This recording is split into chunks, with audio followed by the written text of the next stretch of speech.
mo kí káàbọ̀ sínú ìròyìn tó ní pàdé ọlọ́mọlé ọlọ́mọ orílẹ̀-èdè lábala lérèfé náà ní ojú fèrèsé tá a gbà yọjú rè o fọ́nrán tá a fi bẹ̀rẹ̀ ní àwọn èèyàn tó ń pín kiri látàlẹ́ àná ló bá ń ṣe èmi náà ń káyèéfì wípé kí ni Dàpọ̀ Abíọ́dún ṣe fún wọn ìgbó ló ṣẹlẹ̀ wọ́n ní ìgbà tó ń lọ sí hometown ní àná tán lọ ṣe primary síbẹ̀ mo ti kọ́kọ́ rí i pé irọ́ náà ń pa wọ́n ṣe primary sí ní hometown Abíọ́dún lánàá ṣùgbọ́n àwọn tó já wọn ara bí mo ṣe mọ́ confam ròyìn rè rí wípé mo wo ibi àwọn tán ti gbé káàkiri mo rí pé first of all ọ̀sẹ̀ kan sẹ́yìn lẹ́ni tó kọ́kọ́ gbé ti gbé ẹlẹ́ẹ̀kejì hold video ni ẹlẹ́ẹ̀kẹta èèyàn kan nínú comment section tó kọ́kọ́ gbé ní first week ago àbí tó tún pín rádà tó tún pín wọ́n ní Sàràkí ló ṣẹlẹ̀ sí nígbà náà sọ ẹjọ́ jẹ́ ká mọ̀ confam ròyìn ara bí mo ṣe mọ́ confam ròyìn rè o this is just a level 1 torí level tá a fi mọ́ confam ẹ̀ ó pọ̀ gan àwò tá ń kọ́kọ́ pín ibo náà ti kọ́kọ́ pín kí làwọn kọ́mẹ̀ntì yẹn sọ in fact ẹ̀ bá mọ déètì ẹ̀ rí déètì inú kọ́mẹ̀ntì ẹ̀ tó kọ́kọ́ kọ́mẹ̀ntì wọ́n fi déètì sí ẹjẹ́ wa sáré dé Àbújá ìròyìn ayọ̀ lélẹ́yìí o tí gbogbo iléeṣẹ́ ọlọ́pàá àbẹ́ àwọn agbófinró tán bá lè gbé irú ìgbésẹ̀ yìí wípé the best form of defence is attack àwọn ọlọ́pàá ti wá yarí ní ìsìn ẹjẹ́ ń kọ́kọ́ gbé kùndùsì fún wọn ẹ̀yin náà fẹ́ join mi wọ́n láwọn ò dúró kí àwọn agbésùmọ̀mí wá mọ́ yabo àwọn mọ́ wọ́n nítorí wípé béèyàn bá ń dúró defend wọ́n ní tí àtàkà bá pọ̀ ọwọ́ rẹ̀ ó ràn defendant nítorí àwọn ò mọ tán kó bọ̀ ṣùgbọ́n àwọn ò mọ̀ rè gbógun tì wọ́n àwọn ò rè mọ̀ àtàkì wọn nínú agodo wọn wọ́n ní that's the best of defence. wọ́n nínú òjòrè mélòó nù wọn lẹ mú sáwọn agbésùnmọ̀mí ni wọ́n ṣe bandit ní àbí kidnapper wọ́n ní all join together ṣùgbọ́n kàn pé wọ́n kidnapper nítorí àwọn rí àwọn èèyàn 5 gbà lọ́wọ́ wọn ẹ̀mú ní all join together ni wọ́n jọ ń kọ́ ti kó pọ̀ àti agbésùnmọ̀mí àti bandit àti kìíní kankan náà ní ẹ fìyà jẹ wọ́n náà pa méjì inú ọmọ ní good. God bless you wọ́n náà tún mú méjì lóòyẹ mo ní bẹ́ẹ̀ ni ti ń rí yọ̀dà fún yín CP Àbújá ẹ̀sìn wọn kàn náà sọ wípé nínú ilé agodo àwọn nínú àhámọ́ àwọn hàn lè sí ń bẹ́ẹ̀ mo ní sẹ́wà apá àwọn ilé ìwọ́nú AC ni ẹ mọ̀jẹ̀ kan rè sí lò bẹ́ẹ̀ náà ni wọ́n gba àwọn 5 lẹ́ẹ̀jẹ́ àwò ká gbọ́ lẹ́nu wọn gangan.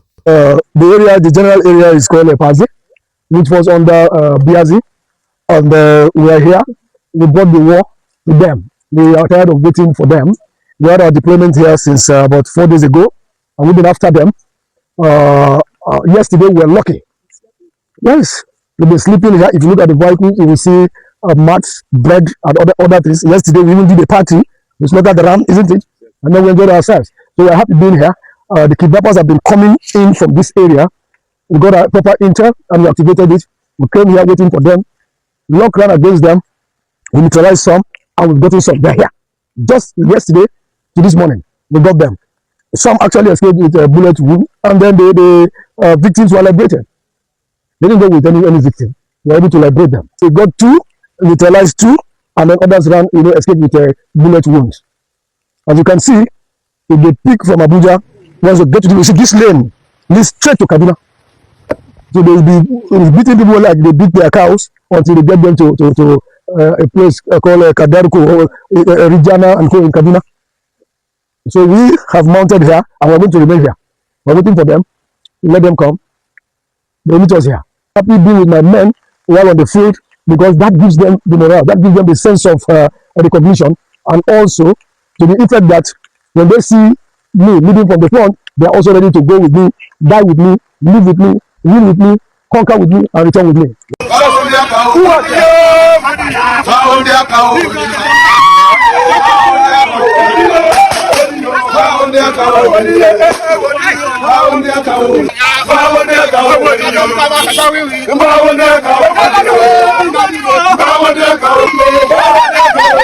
bẹ́ẹ̀ rí mo ṣe ń rẹ́rìn bí inú mi sì ń dùn nítorí fẹ́ káwọn ọlọ́pàá dáre ṣé ti rí CP Àbújá ìwọ̀n ròyìn rẹ̀ ń lọ síwájú ogun o kò wà lọ́fíìsì kò mọ̀ kọ́mándì kò mọ̀ rédíò ó síwájú ogun ni o tí gbogbo àwọn commissioner of police tán bá lè mọ̀ ṣe báyìí mo ti ẹgbọ́n nù ròyìn ìgbésẹ̀ tí IGP gbé wọn lòun ló di fa wípé kán má jókòó sọ́fíìsì mọ́ ẹ wá wo ìbọn tó gbé dání tán bá lè gbé irú ìbọn yìí fún gbogbo wọn wéré làwọn agbésùnmọ̀mí ò ní ráàyè ìbọn yìí kì í ṣe tilẹ̀ yìí o inú mi dùn nójò mo rá àwọn high wọn gba intelligence wọn sì rè dúró dè wọn tá a fẹ́ kán mọ̀ sí rè kì í ṣe káwọn wèrè wá pàwọn èèyàn kan sáwọ́dó kan ṣẹ̀wà mọ́ náà lé surveillance fún irọ́ èrè dúró dè wọn nù gbó èrè dúró dè wọn káwá wò bóyá wọn wọ̀ gbòòrò wa. àyá ní ọ̀gá mi ẹjẹ́ ìran yín létí lára tí ọ̀gá ọlọ́pàá ìsọ ó dárúkọ ìran àwọn tí ń ṣe wàhálà tí wọ́n ń dá wàhálà lẹ̀ àmúlòótọ́ ni ó dárúkọ wọn àwọn tó ń daran kiri ìran wo náà ní daran kiri sẹ́ẹ̀ lè bá Yorùbá ń di darandaran ni àwọn Fúlàní náà ni bọ́n bá tètè gbé ìgbésẹ̀ lórí ọ̀rọ̀ àwọn ará bí. wọ́n sì ní ráàyè dúró nu gbé yẹn mọ́ tó lẹ́rù ọmọ bá wọn torí wọ́n níbẹ̀ bá gbé ìgbésẹ̀ ìtẹ́ ẹ̀ bá ṣe bẹ́ẹ̀ ẹ wá gbọ́n tarakùnrin sọ wípé wọ́n overrun lẹ́gbẹ̀mọ aṣòfin gan o. Very soon, bandits will be in the Senate and the House of Reps because Nigerians are paying them tax. If we look at the progression of insecurity in Nigeria in the past 3.5 years, places that we never thought they will go to, they are in Niger, they are in Kwara, they are progressing downwards into Nigeria. You see what they are doing. They come at will in Benue, in Plateau. Mr. President promised the victims in Plateau 2 weeks ago. It will never happen again. These people had the audacity to make it happen again the next day. Ọlọ́ọ̀lẹ́ tuntun gbà yẹn o àti lo fọ́nrán ìrí àkàntún ní ká fi rán wọn létí ni wípé kán múra o kán rè mọ́ gbógun jà wọ́n ni o kán mọ́ dúró dè wọ́n kán wá gbógun jà wọ́n o. The best form of defence is attack. Àyá ní ọ̀gá mi àpẹẹrẹ gidi ni CP Commissioner of Police l'Abuja fi lélẹ̀ kí mo gba àwọn CP pátápátá káàkiri Nàìjíríà kan náà tẹ̀lé. Kódà ẹjẹ́ wá sáré yẹ ìròyìn wò níbi tá a ti gbọ́ tán sọ wípé àwọn ọmọ wèrè agbésùnmọ̀mí lórí TikTok tẹ́ ẹ bá mọ iye tí wọ́n náà ń ná lórí live show fún giveaway lórí TikTok. With one boasting of spending over 50 million naira in a single session, another claiming close to 100 million naira, all confirmed ransom proceeds. And here's the most disturbing part. Rather than reporting the live streams to security agencies, viewers were eagerly dropping their bank account details, hoping for a share of the blood money. Kódà o àti gbèròyìn tẹ́lẹ̀ arákùnrin tó gba 100,000 bẹ́ẹ̀ kan kóun tó lè gba 100,000 táì mọ iye àwọn èèyàn sì ń wò ó ẹ̀ mọ iye tán máa give out. Wọ́n kan sọ wípé wọ́n fi ń fún ìrere kálẹ̀ ni káwọn èèyàn lè bìlífù nù wọn wípé wọ́n ń bá ìjọba jà pé wọ́n ń gbèjà aráàlú. Torí ẹ̀ náà ṣe ń fún owó yẹn pé àwọn ò nídìí owó àwọn ń fún àwọn aráàlú náà ní àwọn aráàlú tó sì ń gba owó iná. Bandit ni ọ̀sẹ̀ mú tẹnu mọ́. Loss of culture for our young people also in Nigeria to, working hard pays really at the end of the day, but this sort of engagement really baffles me. Now, the Nigerian army has already arrested one TikTok bandit, Sule Yellow, who built an online following flaunting ransom cash. He was intercepted while returning to his forest hideout after collecting ransom money from a kidnapped victim's family. I know we did see the story. Kudos to the Nigerian army for tracing that one terrorist. I'm too shocked for words. Actually, it's stranger than fiction. And when you're saying, I said something in Yoruba, yes. Everybody, let the police plus the bandits and the people that are putting their comments online and the people who received money. All of them are all either aiding and abetting or accessories to the crime. But this also speaks larger to a menace in society, which is a lack of values. I think it's Center for Values and Leadership, Professor Patu Tomi, who is always speaking about the dearth of values in leadership and even amongst the people of Nigeria and how we're heading to destruction. Truly, this is the truth about a lot of people. Offer a little 100,000 naira, offer that amount to anybody or even less, and they'll be willing to sell their mother. In this Nigeria today, they'll be willing to sell anything. It's not just a poverty thing. It's not just a state of the economy. So today I'm not going to say that, the government has not. No. I think it's a value thing. And we're not teaching our young people enough about respect and dignity of hard work, or the fact that it is this whole money around everybody's money. It's a lie. It's not everybody's money, and it's pervasive even in politics. Sẹ́ẹ̀rí ara cruise gbogbo nǹkan náà ọmọ Nàìjíríà wọ́n fi fa cruise wọ́n serious rí gbogbo anything náà lè fi cruise ó dẹ̀ cruise débi pé ẹni kì í ṣe cruise ọ̀pọ̀lọpọ̀ àwọn ilé cruise ni ẹ wá wò ó ṣe wá jáde ní ìsìn tí ń bẹ̀bẹ̀ ibi tẹ́ ẹ ti mọ̀ pé ọpọlọ ẹ ò sí kì í sì ṣe pé bóyá kò ní láàkáyè bẹ́ẹ̀ bá délé ó lòbì gidi tó fi padà wá jáde bẹ̀bẹ̀ torí kálẹ̀ lómìn àìmọye irú wọn tán gbà tán mì sọnù kì í sọ nìkan ló gbà mélòó fídíò òru ẹ̀ lẹ ti wá rí mélòó fídíò rẹ̀ ọ̀kọ́ já wípé kò náà gọ̀ kó mọ̀ gbọ̀n ṣùgbọ́n kó ní àwọn tó gbọ́n láìka tó sọ̀rọ̀ fún tán wá sọ fún wípé aláìdáa ni ọ́ ọmọ Yorùbá ni o kì í sì ṣe Yorùbá nìkan ló gbà o Ìgbò wà lábẹ́ àwọn Haúsá ló tiẹ̀ pọ̀ jù à ń retí àwọn ọ̀tẹlẹ̀múyẹ́ kan ṣiṣẹ́ wọn. Lóòótọ́ ìjọba kọ́ ló ní ẹ̀bi eléyìí moral teaching ni ṣùgbọ́n tìjọba náà wà ń bẹ̀ o ẹja tún gbọ́ lẹ́nu ọmọbìnrin òun tí ẹ̀ yarí fọ́lọ́run pátápátá ni ó lóun ò dúró dọ́lọ́run mọ́ lọ́lọ́run ò ṣe bí bàbá fóun lóun ti dúró ń gbàdúrà lóun wò ń ràn kíyà jẹun ni èmi náà ti kọjá àkóríta ìrìnnà mo wà kékeré tí mo ti gbọ̀n mo sọ̀rọ̀ sọ́lọ́ mo gbójú ojú ọ̀run báyìí ni mo ní wọ́lọ́run yìí ṣé o ò rí mi ni. I'm not praying to God again. I'm not going to pray to God again for anything. I'm not going to pray to God again for anything. Everything I've been praying, where has He led me to? I'm not going to pray to God because God is in heaven. He's looking at me. I'm suffering. He did not do anything about it. He just keep quiet and allow me to be suffering like this. He did not do anything about it. And they said we should believe in God. God that will allow His student to be suffering. I don't understand. I'm not praying to God anything again. Anything that want to happen, let it happen.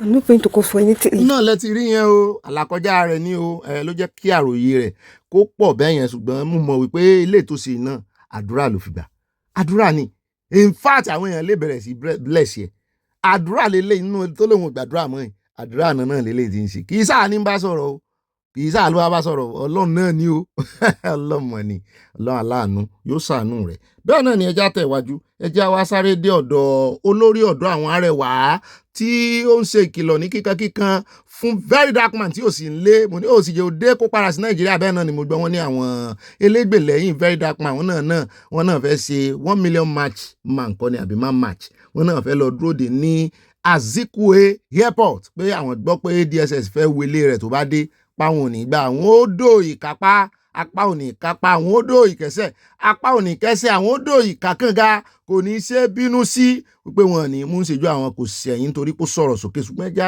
gbọ́ ọ̀rọ̀ àti ìkìlọ̀ tó fi ránṣẹ́ sí i wọ́n ní kó mọ̀ tẹnuba sàríà àwọn mọ́ wọ́n ní kó gbẹnu ẹ̀ dákẹ́ lórí ọ̀rọ̀ sàríà múlẹ̀ tí mọ̀ nádà tí Amẹ́ríkà gan ní àwọn fẹ́ kó sàríà yín lẹ̀ àti blasphemy law ẹ̀rù wa ń bà wọ́n torí pé VDM ti fẹnu sí wọ́n ní yóò tún jẹ́ kí àwọn èèyàn ní káàkiri àgbáyé wọ́n ní yóò jẹ́ kán tún mọ́ tẹnu àbùkù bá sàríà àwọn tàbí kán sọ wípé káwọn mọ̀ sí sàríà àwọn pé ẹ̀rù USA ní ń bá wọn kì í ṣẹ̀rù VDM. Based on the comment he made on the Sharia law, we all know we are peaceful Nigerians and we obey the rules and regulations of this country.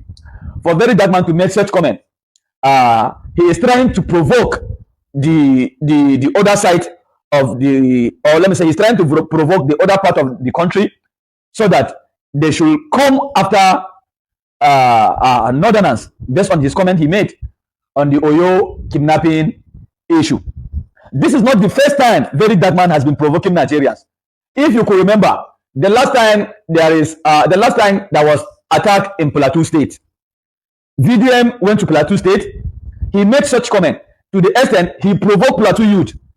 After when he left Plateau State, the following day, they started killing each other in Plateau. So it's like, we don't know why VDM is always after northern Nigerians. We don't know why VDM is always against the northern Nigerians. Seriously, we want to use this opportunity to call the attention of our security agencies. The way they are crushing bandits, they should also use this opportunity to crush people like Very Dark Man, because Very Dark Man is also a bandit in the social media. ó náà láti gbá yẹn ṣùgbọ́n èpè fẹ́ẹ̀ tán ńlẹ̀ lépè àwọn rátẹ̀ wọ́n yalu àwọn sàbẹ̀ wọn ńlẹ̀ Haúsá wípé lè lẹ́ẹ̀fi ṣàṣemọ ẹ̀tẹ́ ẹ̀ẹ́dúnbẹ̀ ṣé Very Dark Man ló gbé jáde wípé wọ́n fẹ́ sàríà ní àwọn kìíní ń béèrè fún sàríà ni ṣé bí ilé ìgbìmọ̀ asòfin ìkan lára wọn la gbọ́ lẹ́nu rẹ̀ tó sọ ń pa rẹ̀ wípé wọ́n fẹ́ gba lọ́ọ̀ tiwọn nìbàdàn ta ni ò sì mọ lọ́ọ̀ wọn lọ́ọ̀ wo náà ni àwọn jihadis fẹ́ gbà tí ò tó ju ti sàríà lọ wá jáde ráńpẹ́ bí Very Dark kí ni nǹkan rere tí wọ́n gbèsè láyé ẹ̀ kí ni nǹkan rere tó gbèsè tó ń pe Very Dark Man ní bandit so ọ̀rọ̀ ẹnu Ayatollah yín náà ló tún sọ ẹ mọ̀ pé ọ̀gá wọn náà òun náà ti sọ lọ́jọ́ sí sọ̀tàn pé orí àgbàgbé ayélujára gangan ni bandit àjẹkù ti pẹ́ tí wọ́n ti ń target Very Dark Man òun ò sì rán wọn ẹ sì mọ̀ pé ó ti ṣẹlẹ̀ náà rí. Ǹjẹ́ ìṣe àyàtọ̀lá wọn náà ló sọ̀rọ̀ sí pé àwọn ò ní gbà o, pé ó sọ̀rọ̀ sí Sultan tí òun náà jáde ńgbà náà tó ní òun ò tó ẹrú tí ń sọ̀rọ̀ sí Sultan, òun náà dọ́gbọ́n bẹ̀bẹ̀ ńgbà náà wọ́n dákẹ́, àwọn náà tún padà jáde wípé àwọn ò dúnkòkò torí wọ́n dúnkòkò lajà mọ́ ńgbà náà pé nǹkan ó ṣe. Ẹ wá wò ní ìsìn wọ́n ń pe àwọn àjọ agbófinró sí, ta ló yẹ kán pa agbófinró sí bí ò sá wọn. Ṣùgbọ́n bàbá wa Akéwùgbà Gold náà dá sọ̀rọ̀ yìí, wọ́n ní àwọn onísálàfí làwọn ilé ìjáde, wọ́n ní tí VDM sọ wọ́n ló mọ́gbọ́n wá. Ẹ̀yin ọmọ ìyá mi, mo rí àpèjúwe dáadáa kan lára VDM, very dark man. Ẹni àlùbáríkà lọmọkùnrin yẹn. Ó jẹ́ kí n mọ̀ yí pé ṣé pé ẹni tí ì ṣe mùsùlùmí understand the problem Islam tẹ́mi tí ń wí láti jọ yìí tí mò ń wí náà lòun náà wí bẹ́ẹ̀ tó present in another new dimension.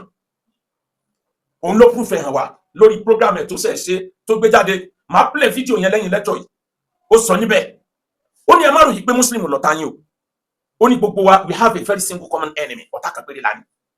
Àwọn tí ń dá wàhálà yìí sílẹ̀. Àwọn náà ò rí àwọn mùsùlùmí yòókù bíi mùsùlùmí. Ojú tí wọ́n fi ń wo Christian, tí wọ́n fi ń wo traditionalist ni wọ́n fi ń wo gbogbo mùsùlùmí yòókù náà. Àfẹ́ni tó bá báyà ìdí àwọn. Àwọn tí wọ́n sọ pé ṣẹ̀ríà ò sínú nǹkan tí wọ́n gbé sílẹ̀.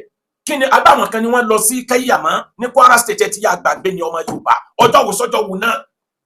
Àwọn tí wọ́n pa bẹ́ẹ̀ ṣebí nítorí pé wọ́n làwọn ò lè tẹ̀lé ìlànà tí wọ́n gbé wá yẹn ni. Ṣebí ni wọ́n fi pamọ́ sẹ́ẹ̀ ti gbàgbé ni. Ẹ jẹ́ àfọwọ́sowọ́pọ̀ kí ìjọba ó ṣe gbogbo ohun tí wọ́n bá lè ṣe táwọn èèyàn yóò fi kó ń bẹ̀ ni o. Wọ́n gbọ́dọ̀ kú bẹ́ẹ̀ o. Ìyẹn ni ká bá jọba sọ. Ìṣẹ́jú mélòó ẹ ti yá gbàgbé. Mo padà sórí ọ̀rọ̀ VDM. Ó wá mú ìtàn tí ń jẹ́ Sálàfí ó mú wá. Àwọn èèyàn máa ń ṣe mistake kan nípa tabligh. Tí wọ́n bá fẹ́ sọ̀rọ̀ àwọn ní kankan radical ideology, wọ́n máa mention tabligh rárá. Tabligh kì í fa wàhálà. Àwọn ní àkọ́kọ́ popular pẹ̀lú kí ṣòkòtò wọn má balẹ̀ ni. Wọ́n fa wàhálà kí ni ńgbà tán kọ́ dé ńgbà náà. Wàhálà àwọn tí ń fa wàhálà ní ìsìn wàhálà tí wọ́n kàn ó ti ju tàwọn onítẹ̀blíkì lọ ni àwọn ò farú wàhálà yìí. Ṣùgbọ́n ńgbà tán kọ́kọ́ dé náà. Deeper Life náà máa ń pè wọ́n láwọn ọmọ skul mi ńgbà náà. Wọ́n á ní Deeper Life àwọn mùsùlùmí rèé òmùnì ẹ mọ̀mọ̀ sí Ọlọ́run. Ṣùgbọ́n kì í sàn nìkan ló sọ̀rọ̀, Múríkì náà sọ̀rọ̀ inú àkójọpọ̀ ròyìn láti lò ó. Ẹ já tẹ̀ iwájú, ẹ já wá sáré dé irọ́ àwọn Ọ̀yọ́ State ní Múríkì ń Islam. Ẹ já dé inú àkójọpọ̀ ròyìn. Ìjà wáyà lọ́dọ̀ ọ̀gá ológun tó sọ wípé ẹ yé apologize fún àwọn agbésùnmọ̀mí náà pé ẹ believe nú àwọn pé ẹ mọ̀ ṣe support fún terrorism gbogbo bẹ́ẹ̀ ṣe ń pariwo yẹn pé irọ́ náà ń pa lórí ọ̀pọ̀lọpọ̀ fídíò wọn. Ẹ̀yin náà àmọ́ bá wọn gbé ẹ mọ̀ fẹ́ lójú wípé àwọn ológun Nàìjíríà gan ló yẹ kẹ́ ẹ fẹ́ lójú dáadáa. The armed forces is the custodians of unity of this country, and anything the armed forces is doing is to reflect that. So the armed forces, members of the armed forces are from all parts of this country. If you want to check Nigeria, the armed forces still remain the epitome of Nigeria. And so we should believe in our armed forces. In other climes, if you go, you see how they respect the armed forces. You enter play, they will say member of armed forces first. Anywhere you move, in fact, they even sell to them at rebates. And so to encourage them, you need to encourage somebody to fight. Commonly, we have a football team. If they are entering stadium, you will see a lot of spectators coming to charge them up. It means charging somebody up is going to give him more energy to stand and do that thing you are charging him up for. But in our own case, instead of being charged, we are being booed. It's unfair. And so I feel if we understand what encouragement is all about, we better start doing that. And we thank the good Nigerians that have the wisdom and the knowledge to understand that encouraging the military is the surest way out. We thank them for that, for having that knowledge. Ó mà ṣe o, àánú ọ̀gá ìdẹ́ ṣe mí Ọlọ́run ọba nítorí bẹ́ẹ̀ bá ráwọn tó dánú wọn tán gbàbọ̀dé tán fi ẹ̀mí èèyàn ṣe tàfàlà. Bọ̀n káànú wípé ń tán là kọjá kì í ṣe kékeré. Nígbà táwa ń dàgbà bọ̀, àmọ́ wo àwọn mílítírì báyìí táwọn mọ̀ bẹ́rí fún wọn báyìí ni tán bá kọjá. Ta láìkì wọn, ẹ já wá kó mẹ́ ẹ já wá dé ọ̀dọ̀ àwọn mílítírì míì. Àwọn eléyìí wọn ìṣe ti Nàìjíríà o, ṣùgbọ́n agbègbè kan tó ń pè ní Danare community ní Boki local government ní Cross River la gbọ́ tí àwọn tán lé nígbà 200 Cameroonian soldiers tán ti ya wọ territory Nàìjíríà náà. Ọmọ Nàìjíríà bá mú fóònù jáde pé ẹ̀yin gbébọn lọ́wọ́, àwa ní fóònù nìbọn wa, á jẹ́ kí àwọn authority wa mọ̀ kí lẹ wá ṣe cross border illegally. Our video you cannot do anything. Our video you cannot do anything. stop what you think again. I'll video you. This is our line. I'll video you. Why cross border? Someone will video you. I'll video you. I cannot do anything. I'll video you. Cannot do anything. I'll video anybody. Ọ̀rọ̀ ẹja sáré padà ti Samfara. Wọ́n ní lára àwọn àgbààgbà lùtàn kó 50 of them wọ́n ti ẹ̀ kó wọn. Àwọn náà fẹ́ sí ara wọn. Ó fẹ́rẹ̀ ṣe peaceful deal. Tá a mú ròyìn wá fún yín lánàá. Àmú pàtó rẹ̀ bọ̀ lónìí wọ́n ní kan ti kú láàrin àwọn tán mú ń gbèkùn o. Wọ́n ní kan ti kú láàrin wọn. Àwọn Rufai náà wọ́n fi wọ́n ṣẹlẹ́yà báyìí.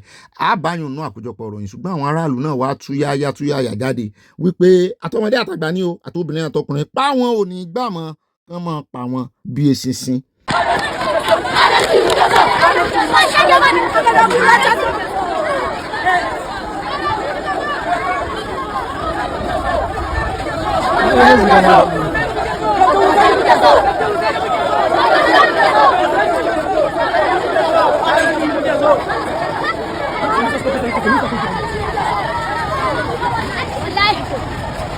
Sun buɗe hanyar wallahi yanzu yanzu.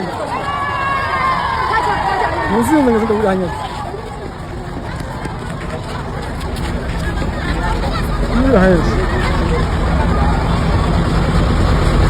Abẹ́ẹ̀ rí gbogbo tí ń ṣẹlẹ̀ lọ́hùn náà ṣàfẹ́ kó wá sílẹ̀ Yorùbá níbi tálàáfíà ti jọba gbogbo tí ń ṣẹlẹ̀ nílẹ̀ Haúsá. Náà fẹ́ mọ̀ fòyí ẹ̀kọ́ wá wọ́n fẹ́ á rí fìrìfìrì àwọn òsì ní rí fìrìfìrì nítorí ọmọ alálàáfíà ni á. Níbẹ̀ ẹ̀jẹ̀ wa kárí kọjá sí Ìbẹ̀jú Lẹ́kì níbi tá a ti rí arákùnrin kan n ò tiẹ̀ mọ̀ bóyá ọlọ́pàá ni. Àbí lára àwọn fìjìláńtẹ́ tó ń bá wọn ọlọ́pàá tó ń bá wọn ṣiṣẹ́ tọ́jọ́ ń kọ̀ wọ́n rìn wọnú ojú ló ń já wa mọ̀ wípé bandit ti wọ mo ní lẹ́nu rẹ̀ ló ti wọ Lẹ́kì Ìbẹ̀jú Lẹ́kì mo ní mọ́mọ́ jẹ́ kán gbọ́ ó sà ń fi ọgbọ́n ó fi ń bẹ̀bẹ̀ fún ìrànlọ́wọ́ pé àwọn nídìí ìrànlọ́wọ́ o àwọn ń ṣiṣẹ́ o kò fìrí bandit nínú fọ́nrán yìí àwọn yòókù rẹ̀ àwọn ọlọ́pàá tó sì ní wọ́n ti lọ wájú ó ń gbìyànjú láti change fídíò yẹn ká wo front camera ṣùgbọ́n ó ń jọ bí ẹni pé fídíò rẹ̀ kì í ṣe front camera ẹ jẹ́ àgbọ̀n tó sọ. Láwọn sójà jọ wá síbẹ̀ ẹ̀dì mọ́tò wà lélẹ̀ ẹ̀tìrì àwọn èèyàn wà lẹ̀ ní sàlẹ̀ lọ́hùn àwọn wà àwọn pípọ̀ yẹn lọ ìbùdó náà ti rí wọn ẹ̀tìrì wọn àwọn èèyàn wà ló ń lọ sàlẹ̀ lọ́hùn yìí ní sin ẹjọ́ àmọ́ ànídìí ìrànlọ́wọ́ o sòṣèlú àfọlùmọ́ ànídìí ìrànlọ́wọ́ o ẹ má dàda ṣàmà local government nìkan o màá jẹ́ sínú gbé wa láàárọ̀ yìí sìn tàfi sáré wá sínú gbòyìn láti wá wo nǹkan tó ń ṣẹlẹ̀ ń bẹ̀ ẹ jọ ẹ má dàda ṣàmà local government nìkan o balẹ̀ and ẹ̀yin king ẹ̀yin ọba wa níbẹ̀ jùlẹ̀ kí need your support fún gbogbo nǹkan tó ń ṣẹlẹ̀ ń bẹ̀ jùlẹ̀ kí lọ́wọ́ báyìí ló àwa ti fira wálẹ̀ láti ṣiṣẹ́ ìlú àbòyún ẹ̀dẹ̀ máa try ànídìí àdúrà yún ọkọ̀ máa ṣe wa kó máa ṣẹ̀yìn náà ẹ má fi wálẹ̀ báyìí ànídìí ìrànlọ́wọ́ yún fún gbogbo nǹkan tó bá nẹ́tọ̀ tó yẹ kẹ́ fún wa torí ìgbà tó bá pè wá kò ní da káwá Ìbẹ̀jú Lẹ́kì wá gbẹ̀yìn o onílò oníjó tú o I need the support yín o inú gbó Òkègùn làwà báyìí o inú gbó Òkègùn làwà yọ̀nà jíyàn bẹ́ẹ̀ láwa yó ọlọ́run tó ṣe wá débi aṣọ àpàrà sílẹ̀ o thank you very much ẹ ṣé o. Èkó náà láti wà pẹ̀lú ìgbìyànjú ìjọba wọ́n kó àwọn agbófinró káì síta wípé gbogbo ibi tí wọ́n bá kó 1004 náà pé bí yìí o gbogbo ibi tẹ́ ẹ bá ti rí tó jáwé kì í ṣe ilé ní tààràtààrà ṣùgbọ́n táwọn èèyàn kóra wọn jọpọ̀ tán ń gbé ẹ̀rẹ̀ mọ́ bọ́ọ̀sì tibẹ̀ wọn náà bá àwọn oògùn olóró ń bí yìí o. àtàwọn nǹkan míì mo níṣẹ́ ìṣòwò ni mò ń wò yìí ó rẹ̀ jẹ́ àwò ká gbọ́ lẹ́nu ìkan lára àwọn ọ̀gá wọn ń bẹ̀ kí náà rí gangan. Sẹ́kẹ́. Subhanallah.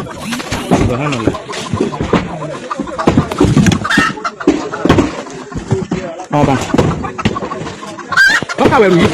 Ẹ kọ́kọ́ àwẹ̀rù yìí. Ẹ náà àwẹ̀rù yìí. ẹ jẹ́ wá sáré yà lọ́dọ̀ Dèjì Adéyanjú ó ń sọ̀rọ̀ àlùfàǹsà ránṣẹ́ sí àwọn olóṣèlú ṣùgbọ́n Pétérù yẹn Peter Obi òun ló fi ṣe àtẹ̀gùn ó fi sùkọ̀ ọ̀rọ̀ ránṣẹ́ sí yẹn. Look at Peter. All he cares about is himself. Look at that last election in Rivers. You recall that he went to Rivers when he was romancing Wike, and he went to go and tell Wike, he said it publicly that all he cares about is he should leave national for him.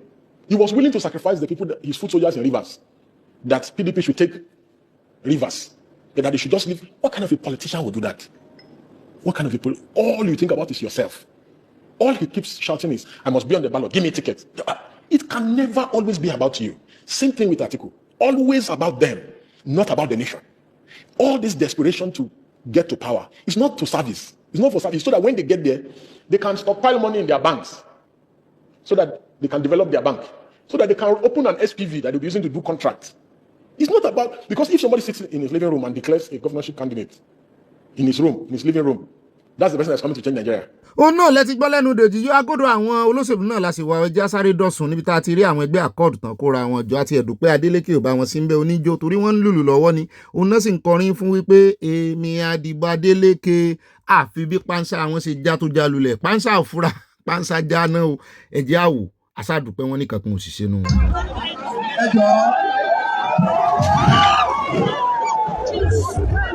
ó náà láti rí yan ṣùgbọ́n àríyànjiyàn tí wọ́n ń jẹ ọlọ́tún ló sì lórí fọ́nrán tá a fi hàn yín àwọn kan láwọn kan sì ṣe àwọn kan ládélékè wà ń bẹ àwọn kan mo ní ọ̀dà àròjù lẹ̀ bílẹ̀ bá mọ́ inú wa ò dùn sí tó ṣẹlẹ̀ o ṣùgbọ́n kí bóun náà ṣe gbé stéèjì tí wọ́n kàn dáadáa síbẹ̀ kì í ṣàkọ́kọ́ rẹ̀ lórí ọ̀rọ̀ campaign. bẹ́ẹ̀ náà ni part 2 gbogbo ohun tí ń ṣẹlẹ̀ lọ́sùn rògbòdìyàn wọ́n náà ń para wọn wọ́n ń gera wọn ládàá wọ́n ní ọ̀pọ̀lọpọ̀ low end up sí ilé ìwòsàn bẹ́ẹ̀ náà ni wọ́n ń fi ẹ̀sùn kanra wọn wo náà wá kó tọ́ọ̀gì síta sàn ẹgbẹ́ òṣèlú méjèèjì ní babadénú àkójọpọ̀ òròyìn àfẹ́ lójú ẹjẹ́ wá sáré yà lọ́dọ̀ ìkànnú àwọn reverend tá a mọ̀ bí ẹni mowó ńlẹ̀ Ìgbò reverend Mbaka mo ní igbe kí ni ẹyẹ Mbaka ń ké o wọ́n sọ wípé ẹ̀yìn Tinubu ló wà o pàápàá jùlọ tanà àbùkù lù ọ̀pọ̀lọpọ̀ gómìnà lórí owó security vote ó lọ́mọ wọn náà fi ń tọ́jú wọn fi tọ́jú àwọn ọmọ tí wọ́n nìkan fi dáàbòbò nílùú ó ní ẹ wá wo gómìnà àwọn lẹ́nugun mo sì òótọ́ sí ni last year ó kó drone jọ rẹpẹtẹ ni ó ní kí ló mú yín tẹ́ ẹ̀ lè ṣèṣe rẹ̀ ẹ wá ń bú Tinubu ebi Tinubu fún yín lówó kí ló dé tẹ́ ẹ̀ ṣe gbé ìgbésẹ̀ lórí insecurity. Simple truth. I pray for those who are kidnapped that God will protect our children and deliver them. And I said, even our president is not a saint. I said it too. And I continue to say, since the governors are receiving comprehensive security vote every month, when you are paid from your office, the same officers will come and cook your food in your house, feed your children, take them to school, and you are holding your salary. Why can't they reject the security votes? Their problem is that they don't understand the background where I speak. If you know how many billions these governors are collecting every month for security votes, and 99% of their children are outside, either at London or in America or elsewhere. Now, secure the children you have received the money for. Some states are doing well, like in Enugu, our governor is doing well. Can't you, from your security vote, buy drones and surveilling the forest? Is it Tinubu that will come to your state after giving you your security vote in billions? You know, truth is too hard to be said. And when you're under this kind of prophetic anointing, you say what others may not be courageous enough to say. And we pray that neither the Muslim children or Christian children should be kidnapped. And they should not use kidnapping as a political platform. Terrorism, insecurity. If every state will secure their own state, will the whole country not be well? If you want the president to secure, reject the security vote and leave it for the president. Let him hold the money and be using it and fighting for you. Yes, it's a very simple thing. Forget what they're talking about in the social media. Case of Jonathan is a different case. Jonathan decided to fail and he failed. Jonathan was my friend. I told him what to do to win election. He's still alive. Remove Jega. That Jega has betrayed you. He refused to remove Jega. ó dá àkótó wa mọ̀ gbé wa wọnú politics lọ torí politician ló ná anirú wọn lẹ̀ Yorùbá náà mo rántí primate ṣùgbọ́n ọ̀rọ̀ kan tó sọ wípé kí Ààrẹ Olódòdé kúkú mọ̀ fún wọn ní security vote mọ̀ tán bá ti mọ̀ wípé lẹ́yìn ìgbà tán tẹ́wọ́ gba owó túnútúnú billions upon naira upon billion upon naira àbí wọ́n ní wọ́n tún máa ń tẹ́wọ́ wọ́n á máa ṣàròyé wọ́n á máa wáwà wípé kí Tinubu wá tún máa dúró de Tinubu kó wá gbà wọ́n ní gbogbo àwọn ìjọba àpínlẹ̀ wọ́n ní tó bá ti mọ̀ wípé ariwo Tinubu náà fẹ́ máa pa á jẹ́ wípé wọ́n tó nǹkan pè wọ́n nìyẹn wọ́n tó dá dúró ọmọ ọwọ́ ni wọ́n tó dá dúró kí Tinubu kúkú kó owó yẹn sọ́wọ́ kó kúkú mọ̀ gbọ́ bùkátà wọn from federal. ẹgbẹ́ ọ̀sẹ̀ fọwọ́ sí àwọn gómìnà yìí ọ̀pọ̀lọpọ̀ wọn sì rèé ọwọ́ Tinubu ti bọ̀n already torí wọ́n ti wà nú ẹgbẹ́ APC wọ́n sì lórí ọ̀fẹ́ àti fóun bẹ́ẹ̀ wọ́n ní í ṣe wọ́n gbìyànjú àti fóun bẹ́ẹ̀ wọ́n á lù sí sí tiwọn. kódà ẹja mọ̀ bóyá wọ́n gbègbè sẹ́yìn ẹja wa lọ tààràtàrà sọ́dọ̀ arábìnrin wọ́n ní àwọn agbésùnmí wa àwọn báńdíìtì wa kà mọ́lé wọ́n pàkánná àwọn ọmọ wọn They came to my house, Arab bro, they carry new side, so they enter and 30, they carry my children, they carry my son, carry two of them, they kill, they took one away, though. Hey, they give me 3 hours to leave for the morning. If not so, I will not know what we do. And pay me one two phone, no, ultra phone, no. Hey, and that's on 7 million. Hey, hey. sórí àwọn èèyàn ń bí pé ṣé ó ti rèé fẹjọ́ sùn àwọn ọlọ́pàá torí ṣé ẹ rí ọ̀rọ̀ bandit wọ́n jí ń lọ́mọ gbé lẹ́nu ọjọ́ mẹ́ta ẹ̀ ó kọjá abẹ́ arábìnrin kan la mú wá fún yín lánàá tó mọ̀ fẹ́ẹ̀kì ìjínigbé tiẹ̀ ó sì rèé bá gbélulẹ̀ rẹ̀ ní kíní mi ò sọ pé bẹ́ẹ̀ lélẹ̀ sí rí oṣù báwọn èèyàn ní ẹ́ sórí TikTok live show ló wá yẹ kẹ́ ẹ ti wá àbíkẹ́ ẹ lọ báwọn ọlọ́pàá àbíkẹ́ mo ní ó lè ti lọ báwọn bá gbé ìgbésẹ̀ yóò ṣàwà sórí agbágbé in fact orí agbágbé ní ìsìn bí ẹni pé bẹ́ẹ̀ gangan tán bá ti gbé bẹ́ẹ̀ àwọn gọ́ọ̀mẹ̀ntì ó tètè dáhùn.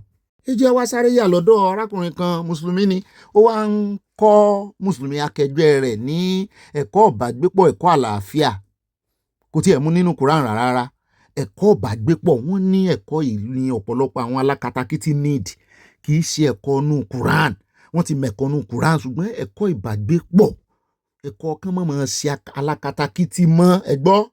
béèrè tí mo fẹ́ béèrè gangan ni pé kó tó di pé Islam àti Christianity dé sí Áfíríkà ẹ̀sìn wo gangan náà ń ṣe ẹ̀bọ náà ń ṣe àbí ó mọ̀ pé àwọn Ìgbò wọ́n ní ọ̀nà tó ń gbà sí lọ́wọ́ ní ti òrìṣà àwọn ti ilẹ̀ Yorùbá àwọn náà ní tiwọn ní ti òrìṣà àwọn Haúsá àwọn náà ní tiwọn ní ti òrìṣà àbí náà nígbà tí Christianity wá dé àtìgbà tí kí lórúkọ Islam náà dé ẹ wá sọ pé ẹ fẹ́ pa àwọn yẹn run tí báwọn náà gbà yín láàyè láti dúró ó kí ní sìn àwọn wọn ní bá ń ṣe tẹ́lẹ̀ kó tó di pa dé tá a ní Christian lọ́nà Islam lọ́nà àbí bẹ́ẹ̀ kọ́ ni now wọ́n àtẹ́wé gbàtà wá dé yẹn àwọn yẹn lára sọ pé àwọn tá a bá lé àfẹ́kẹ́rẹ́ mú mímọ́ aláfẹ́ pa wọn run kí ni rí sìn ṣé ká pa wọn.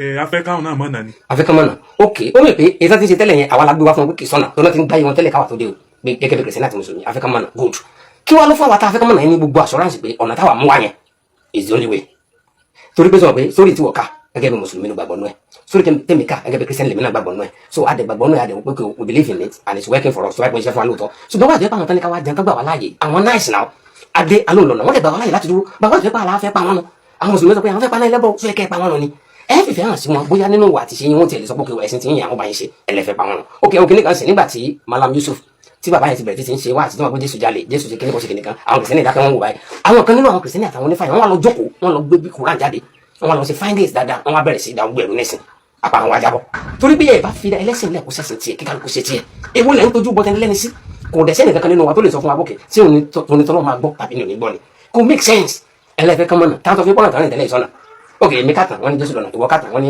Islam lọ́nà wọ́n ní kìnnìkan lọ́nà ẹ sọ fún mi ká nínú wa tó lè fọ́ gbáyà báyìí pé ó ti lọ ọ̀run ó ti bọ̀ Ọlọ́run ti jókòó tó bá sọ pé èyí tí wọ́n ń sin mu òun nìkan ni bàtẹ́ bá ti pẹ́ ń fi ẹ̀sìn dá wàhálà lẹ́ni ò dá yóò kí ẹ̀ máa bọ́gi ẹ̀ fi ilẹ̀kùn máa ṣe tó lóun ṣe yẹn ṣùgbọ́n àwọn tó ní kẹ́ wá jókòó àwọn onífá àwọn oníṣẹ̀ṣe wọ́n ní ẹ wá ẹ̀yin náà ti ń gbá yín wọn tẹ́lẹ̀ ẹ̀yin wá jẹ gàbálẹ̀ wọn lórí ẹ̀tún alẹ́ pa wọn run ó make sense. abẹ́rẹ́ àlàyé yìí ó yé ni ó yé kóró yóò yé ọ bàbá yìí mo láìkí ẹ lè gbọ́ lẹ́nu àwọn alákatakítí ṣèkì wọn ó dá bàbá dénú àkójọpọ̀ ròyìn látò mí lè wá ọ̀rọ̀ yìí èmi ò gbọ́ rí o tẹ́ ẹ bá rí àwọn ọmọ South Africa sójú ojú ìtì wọn láti bọ́ ọmọ kékeré sùn ìkànnù wọn ló fẹ́ fa ọmọ yìí wọlé ọmọ Nàìjíríà ó fẹ́ fà wọlé ní ìyẹn wá sọ fún ìyá rẹ̀ lọ́rọ̀ bá di wo mi ń wò ọ́ ó sì tún sọ fún wípé kí ló wá ṣe ní South Africa ṣé kò mọ̀ wípé ọmọ yẹn ti gún ọyàn ni ó ti tó níbàlòpọ̀ wọn ni. ojú wa ń rí káàkiri o. mo mọ̀mọ́ blọ́ ojú ọmọ yìí o torí mọ̀mọ́ rẹ̀ tó ṣe fídíò gan-an kò rántí blọ́ ẹ̀ mo ní kó yẹ kó ṣe báyìí náà. ó dá ẹja fílẹ̀ ká fi gba lẹ́sẹ̀ ńlẹ̀ náà Abala lérè fè é iná ń jó ògiri òsá o nílé ìgbìmọ̀ asòfin Senate wing gangan ni iná ti ṣẹ́yọ yìí mo ní ayé ló ṣe láti láfi kó ayé ṣe kan owó ẹ̀wọ̀ ẹ̀jẹ̀ ayé fẹ́ mú yín iná náà gba máìkì ó kọ́ àwọn elégbè rẹ̀ lẹ́yìn ó kọ orin lọ bẹ̀ ṣùgbọ́n wọ́n ní kókó lárọ́ tá lé o wọ́n ní gbogbo ògiri ilé ìgbìmọ̀ asòfin ló dúró wámúwámú bẹ́ẹ̀ náà ni tí wọ́n lè fi kojú ìjà sí iná wọn lòun náà wà ní sẹpẹ́ kò ní ìdí kan sẹ́ẹ̀ mọ́ pé panápaná wọ́n ní fúnra wọn ni wọ́n paná yìí mò ní Ọlọ́run yọ yín aṣáàdùpẹ́ torí bí ilé ìgbìmọ̀ asòfin bá jó excuse ńlá nù wá mọ́ bóyá èèyàn kan lójú náà bẹ́ẹ̀ o súnmọ́jà wo díẹ̀ ń bẹ́ẹ̀ lẹ́yìn ìgbà náà mo mọ̀ pé wọ́n máa ṣe investigation àwọn àmọ́ ohun tó bá dé. AIT. Don't be what I was saying. I just come and collect it from you. Please, this gas. This phone is from this gas. That phone, carry that phone, come on. The phone. It's from the gas. What happened? Is it from the gas? Yes. That's inside.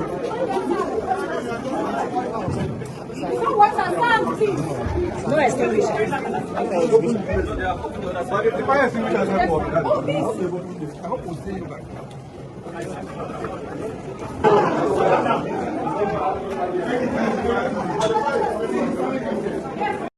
àwọn ẹlẹ́yìn sá lọ ní ẹ̀ máa slow motion ẹ̀ wọ́n kó ń tán ní kí sì wọ́n ní wọ́n ní gáàsì ni AI ti mọ rìpọ́ọ̀tù ẹ̀ kan ní rìpọ́ọ̀tù ẹ̀ kìíní sẹ́sàn náà lọ́wọ́ àwọn kan dáná gáàsì ni àwọn kọ́mítì wọ́n yà fẹsẹ̀ fẹ́. tí làákàyè bá ti pé tán ọ̀rọ̀ èèyàn máa dínkù wọ́n sì ní ọ̀rọ̀ tó bá ti pọ̀ jù irọ́ ni máa mú wa o tọ́rọ̀ bá ti pọ̀ jù irọ́ ni ó mú wa irọ́ pọ̀ ń bẹ́ bàjẹ́.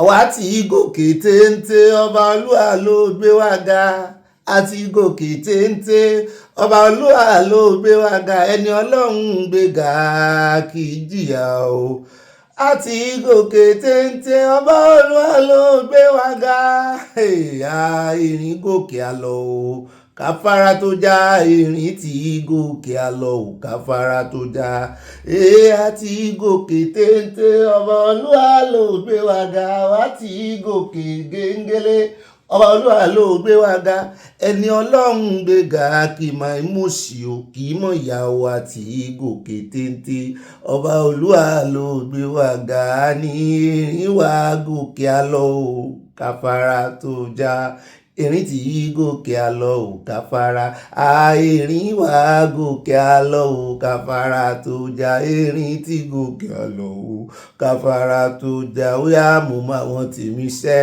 àwọn tèmi mọ̀ mí no you know me mo mọ àwọn tèmi ṣẹ́ àwọn tèmi mọ̀ mí ni mo mọ àwọn tèmi ṣẹ́ àwọn tèmi mo mọ àwọn tèmi ṣẹ́ dátì ẹ̀ mọ̀ dáadáa ó yá dátì ẹ̀ mọ̀ dáadáa dátì ẹ mọ̀ dáadáa ó yá dátì ẹ mọ̀ dáadáa mo mọ iye yìí náà mọ̀ mi torí ènìyàn láṣọ mi ènìyàn lọ́lọ́run fi tì mí èmi náà sì dúró tí ẹ̀ ń tọ́lọ́run fi tì mí ń kọjá yé mi ń rọ bẹ́lòmíì bẹ́ẹ̀ ni ó ọwọ́ ń tọ́lọ́run bá fi tì ọ́ ní odó tí o kódà kò jẹ́ nínú ẹ̀sìn òun lọ ṣọ́ọ̀ṣì ń láti dátì ẹ mọ̀ wòlíì rẹ bọ́ ọ bá torí èèyàn kan lọ ṣọ́ọ̀ṣì àbí torí orin tán ń kọ́ ń bẹ̀ tó dùn mọ́ tó torí ẹ̀ lọ ṣùgbọ́n tí ò sí wòlíì rẹ ń bẹ̀ wó àgùntàn rẹ ti sọnù olólùsọ tiẹ̀ onípásítọ̀ rẹ kò ní gbogbo pásítọ̀ wọn kàn pariwo jù bẹ́ẹ̀ lọ ó lè jẹ́ silent pastor lọ́lọ́run fún wọn tọ́lọ́run fi ràn lọ́wọ́ bó mọ́ bọ́n tẹ̀lé ró dátì ẹ̀ mọ̀ dáadáa nínú ṣọ́ọ̀ṣì dátì ẹ̀ mọ̀ nílé kéwú dátì ẹ̀ mọ̀ dáadáa nínú ìṣẹ̀ṣe dátì ẹ̀ mọ̀ dáadáa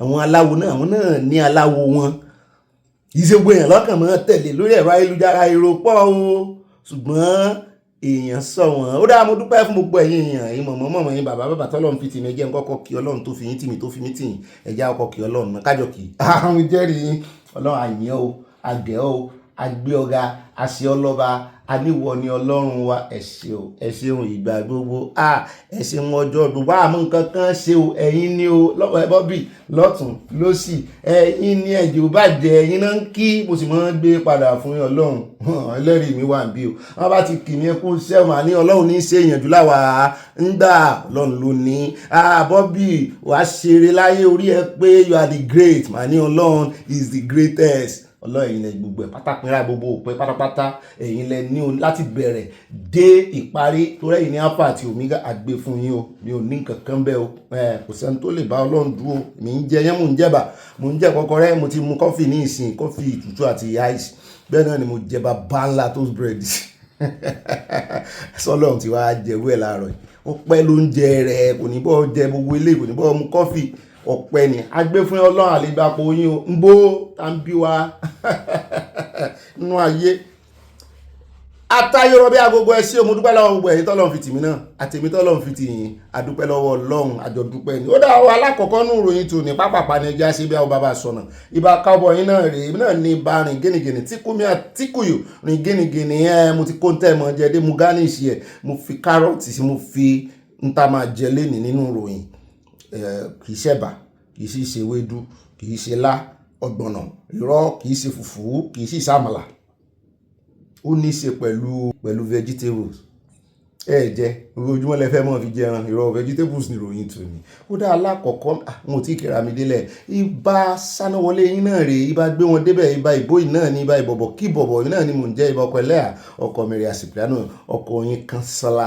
àìsí ṣùgà orí ẹ̀ náà nù bẹ́ẹ̀ náà lẹ lè pè mí ní ibà pàpà parada bí táyà ti ń parada ti ń dọ̀gá rẹ̀ parada ó dá àyànú abala comment section abẹ́ ẹ̀yin olólùfẹ́ wa bá a ṣe wọ́n ṣe ó yé mọ́ mi mọ̀mọ́ dọ́là ó yé mọ́ mi Abọ́láńlé Ògúndọ́lá bẹ́ẹ̀ náà ni ó yé mọ́ mi fún mi lọ́la bẹ́lẹ̀ wọ́n mísì mi náà mísì mo gbọ́ yín bá mi Akínyẹmí ò ní mo rọ́wọ́ yín gbogbo yín pàápàá mọ́ mi rí Scott Adigun èmi ni mo mẹ́hẹ̀ẹ́bẹ̀ mi ló yẹ kí n pè wọ́n ṣùgbọ́n tó bá ń wò báyìí wọ́n máa rẹ́rìn bí iṣẹ́ bẹ́ẹ̀ náà ni mo kí gbogbo tónílé tẹlẹ́mù mo kí ọkùnrin mo kóbìnrin mo kọ́mọdé mo kágbà alákọ̀ọ́kọ́ ẹ má jẹ́ n kíra mi jù bá náà lọ ṣùgbọ́n bọ́ bá ti kófìrí ẹni tí ò rìn sàn pẹ̀lú rẹ jọ ìwọ náà gbalé símọ́ náà tán kọ́ ọmọ bá gbalé símọ́ níyà mọ́ ṣe mistake rìn sàn pẹ̀lú rẹ o mọ́ jẹ́ kán lo emotional blackmail fún ọ wípé ṣe bó lóòótọ́ ló pera rẹ èèyàn wá parọ́ fún ọ ìwọ náà wàá fẹ́ sòótọ́ fún bíbélì gan ò kọ́ wa bẹ́ẹ̀ ni ó wà nù bíbélì pé wo bá ti rí ejò pé bá ti rí ejò tí ń ṣe kọ́lọ́kọ́lọ́ wípé ìwọ náà ṣe kí ni ṣe bí ejò.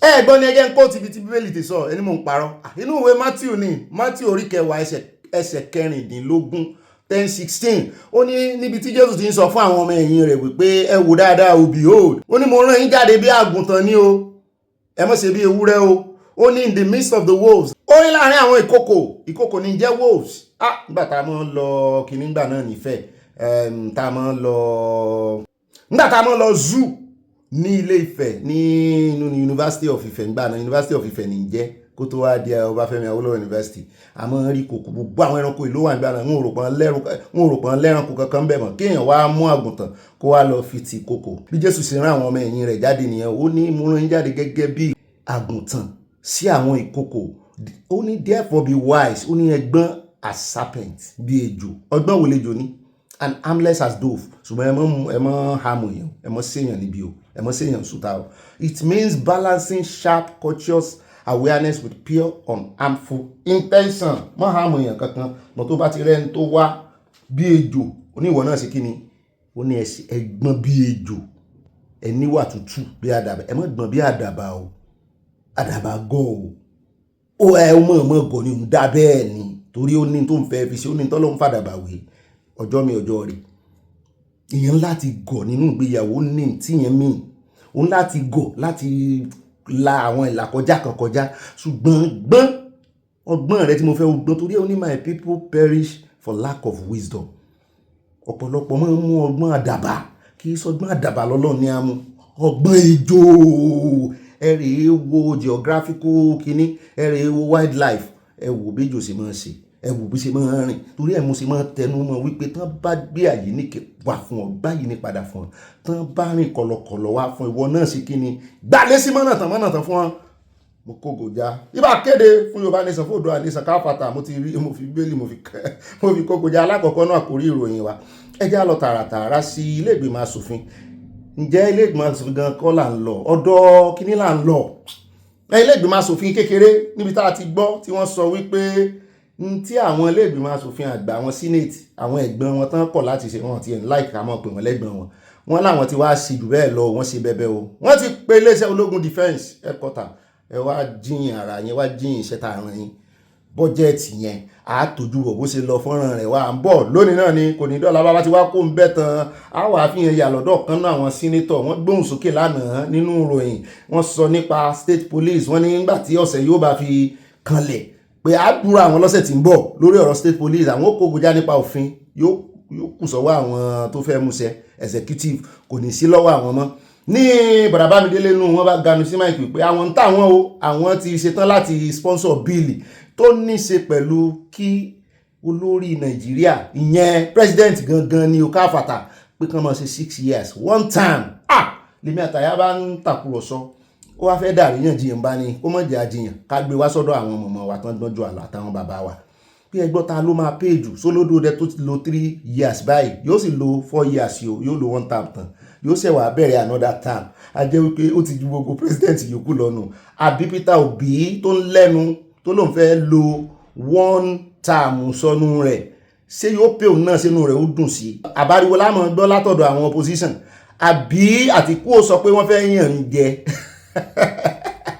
pé tó ń bá tiẹ̀ wà débẹ̀ tán òun ni ó kọ́kọ́ lo one term tó jẹ́ 6 years kò ní ìṣẹ̀lẹ̀ kejì mọ́ kò ní ẹgbọ́ ẹjẹ́ àjọ wò ó ṣùgbọ́n ẹ mọ̀mọ́ kan ṣùgbọ́n ẹ fi wọ́n lẹ̀ o eré politics náà ń ṣe àwa mọ́bí tá à ń lọ o àdúrà la sì ń gbà pé lẹ́yìn tó lódòdè kí ni ó ṣẹlẹ̀ à ń lọ ilẹ̀ ìmúṣẹ ìlérí àjọ yẹ̀wò bàbá dénú àkójọpọ̀ ròyìn bàbá kò bẹ́ẹ̀ tán á yà lọ́dọ̀ ẹgbẹ́ múríkì níbi tá a ti gbọ́ tí wọ́n ń fọ́n mú wọn lẹ́gbẹ́ múríkì náà sọ̀rọ̀ sókè o wípé wọ́n nàka ìtọ́ sí ìjọba Ọ̀yọ́ pé ó lo ìjínigbé Ògbómọ̀ṣọ́ láti tako Islam ni ìjọba sọ ìdí tí kò sì fẹ́ fèsì sí ẹ̀sùn náà wípé àwọn tán jiyàn gbé wọ́n ṣe negotiation pẹ̀lú ìjọba àpapọ̀ pé wọ́n mẹ́sàn Sharia ó ṣe wá jẹ́ Ọ̀yọ́ state làwọn mẹ́sàn pé wọ́n fẹ́ gba òfin Sharia lọ́wọ́ àwọn pé ṣe Mákindé tí lóhùn ò ní gba Sharia láàyè nítorí ẹ̀ wọ́n ń lo ọ̀nà yẹn láti fi ba Sharia ló kọjá ni mo ní ẹ̀yin èèyàn mi ìdí ìròyìn tá a ti pẹ́rẹ́ o n ò ní mísì yín bí o ẹ mọ̀ jẹ́ mísì yín bí o everybody ló gbọ́dọ̀ pè jù àjọsọkún náà lónìí náà ni kò ní dọ́là gbogbo ọgbọ́n burúkú tán ti mọ̀ wípé Ọlọ́run ti má wọn gbogbo ọgbọ́n tán fẹ́ máa ta ní ìsìn àáwò ìgbésẹ̀ tí ṣe Mákindé náà ó gbé tó a bá ti kó ń bẹ̀ tán àwọ̀ àyà ní inú ìròyìn tí mò ń wò tó ń wò mí bàbá tí wọ́n ganu sí ọmọ Haúsá ni ṣùgbọ́n ara àwọn security expert ni ó wá sọ ó ní nǹkan ti bàjẹ́ o ó ní bó ń ṣe ń wo ó ní gọ́ọ̀mẹ̀ntì gangan náà negotiate pẹ̀lú àwọn agbésùnmọ̀mí ó láwọn náà dẹ̀ jẹ́ kí àwọn aráàlú lẹ́nu lọ́rọ̀ ó láwọn náà ń jẹ́ kí aráàlú mọ́ farati àwọn agbésùnmọ̀mí ju bọ́n ṣe lè farati gọ́ọ̀mẹ̀ntì lọ torí wọ́n ní aláfẹ̀yìntì lọ́dọ̀ gọ́ọ̀mẹ̀ntì àgbébọ̀ ibi tá a ti ń sọ náà ni bọ̀dá adébẹ̀yọ̀ ní ká má gbàgbé àwọn SDP presidential candidate wọn láwọn náà fẹ́ sọ̀rọ̀ wọ́n ní ọ̀rọ̀ táwọn sì fẹ́ sọ ó dálé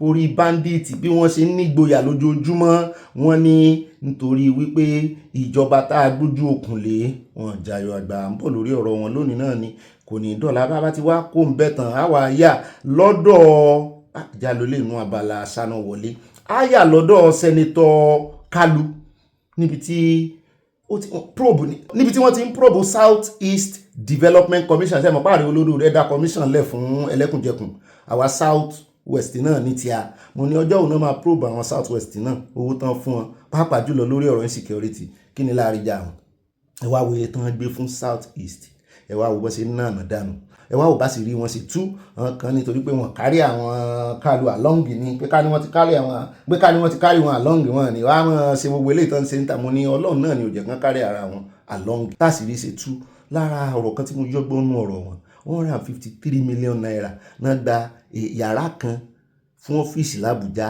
153 million naira yàrá kan pókó tó báyìí ọ́fíìsì Àbújá tán ń lò 153 bọ́n ṣe náwó rí bí wọ́n ṣe ń ká lòlò bára ara ò tí wọ́n ṣùgbọ́n mo mọ̀ wípé alọ́larí bábọ̀ ó bá fi bọ̀ wọ́n ti cover ẹ̀ up àbọ̀ ń bẹ̀ á fi ẹ̀yẹ wọn sí orí afẹ́fẹ́ sórí àgbàgbé bàbá tí wàá kó ń bẹ̀ tán á wà yà lórí ọ̀rọ̀ ti xenophobia àyà ń bẹ̀ o arábìnrin kan ló ga òun sì máa pé wá ohun tójú òun rí o ẹ wá òun ti fẹ́ mọ àsọ́ọ̀tì ọmọ òun obìnrin o South Africa lòun wà o ṣùgbọ́n ìjọba ti lérí léka mọ́ ìjọba South Africa wípé àwọn náà ó sì bẹ̀bẹ̀ àwọn ò fojú wọn hàn èèmọ̀ ibi tí ọ̀rọ̀ wa dúró dé tó dá dúró dé á jẹ́ kẹ́ ẹ mọ̀ lónìí náà ni kò ní dọ́là á mú arábìnrin yẹn náà wá àtàwọn tó bá yẹ ká mú wa bàbá tí wàá kó ń bẹ̀ tán á wà yá fún lọ́pdéètì lórí ti reluwé tó dànù lánàá wọ́n ní gbogbo èèyàn tán yóò ti wá kú bá àtàwọn tán rọ̀ṣì lọ hospital tí wọ́n lè méèkì ẹ̀ wọ́n ní 5 ni wọ́n ọ̀gá wọn sọ̀rọ̀ bẹ́ẹ̀ náà ni á yà lọ́dọ̀ àwọn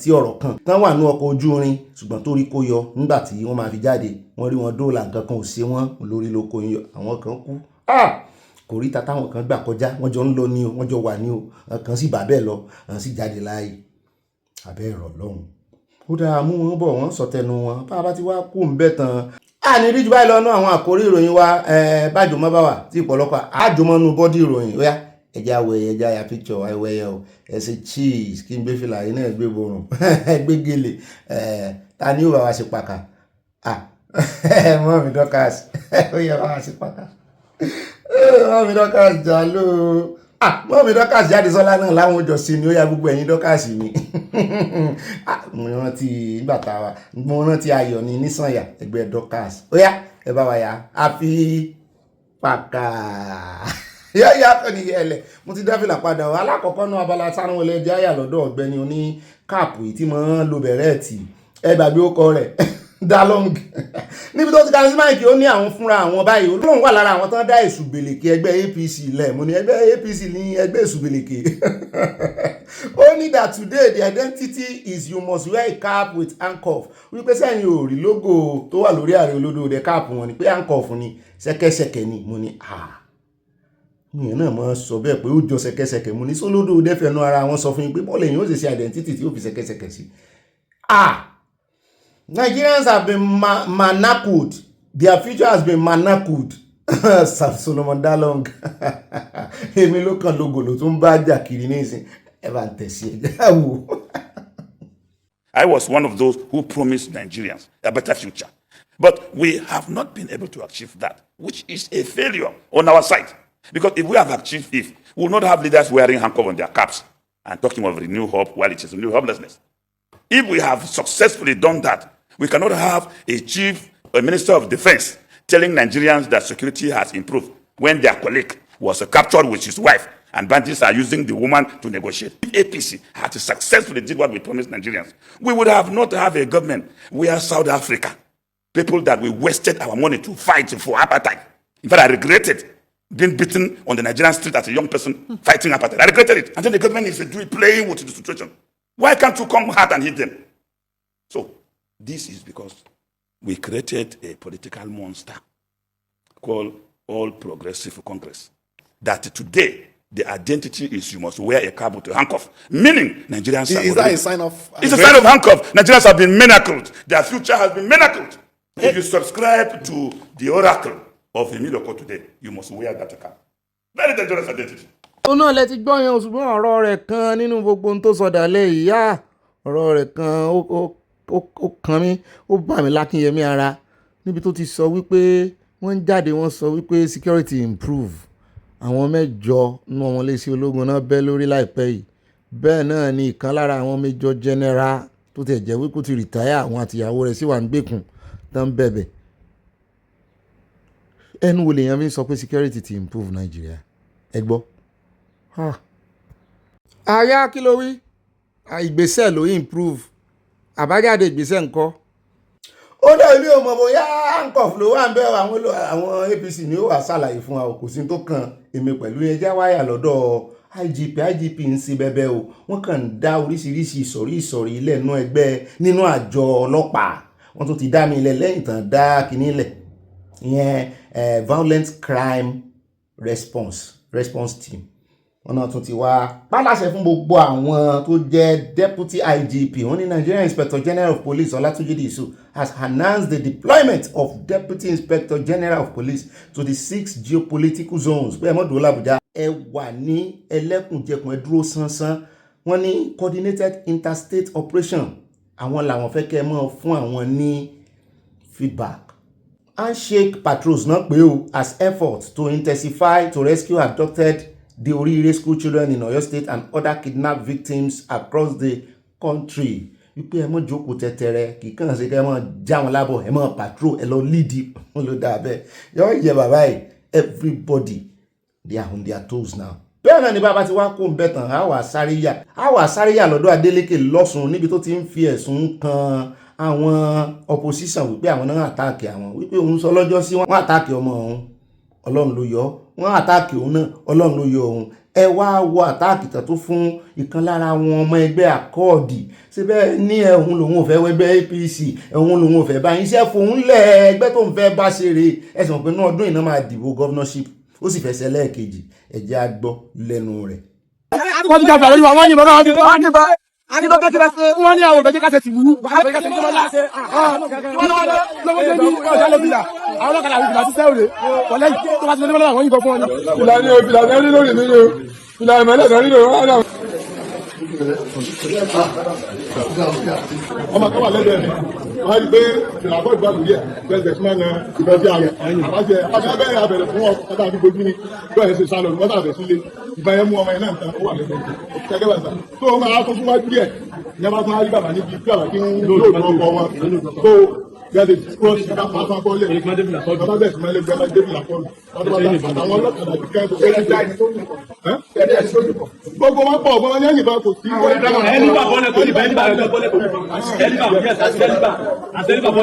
Because you are wearing a cord, a wallet cap. The APC with ample cars. They were shooting everywhere and all that. Some people are in the hospital here now. We just saw one baba. Now we are not going to end again. And this part of it. Another testimony. And I thank God for your life. Because you are a chairman of an accord. And we are saying that we are doing democracy. Is it democracy by people? If people say they don't want you. Is it going to be by force? And this is the opportunity to call on all the security apparatus, the Inspector General of Police, the Director of DSS, and and of course the National Security Advisor to please come and save Osun. I've been telling my people to calm down, so that there will be no chaos, so there will be no violence or death in Osun State. But this is unbearable. Enough is enough. Thank you very much.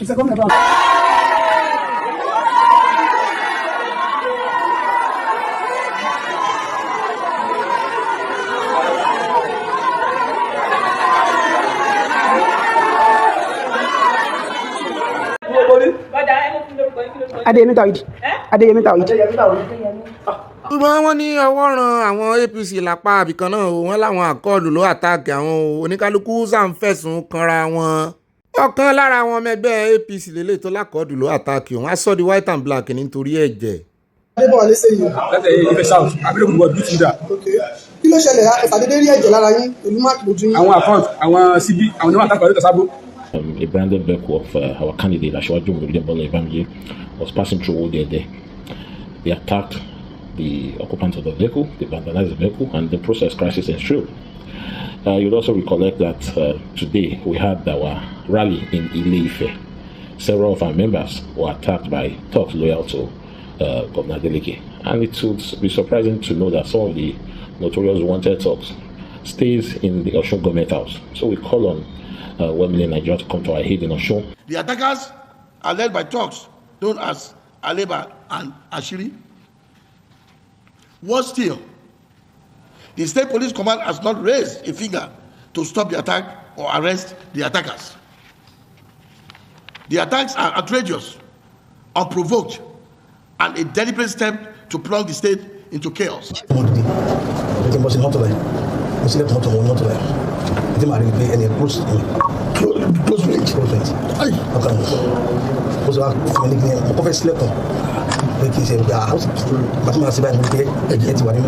I'm sad.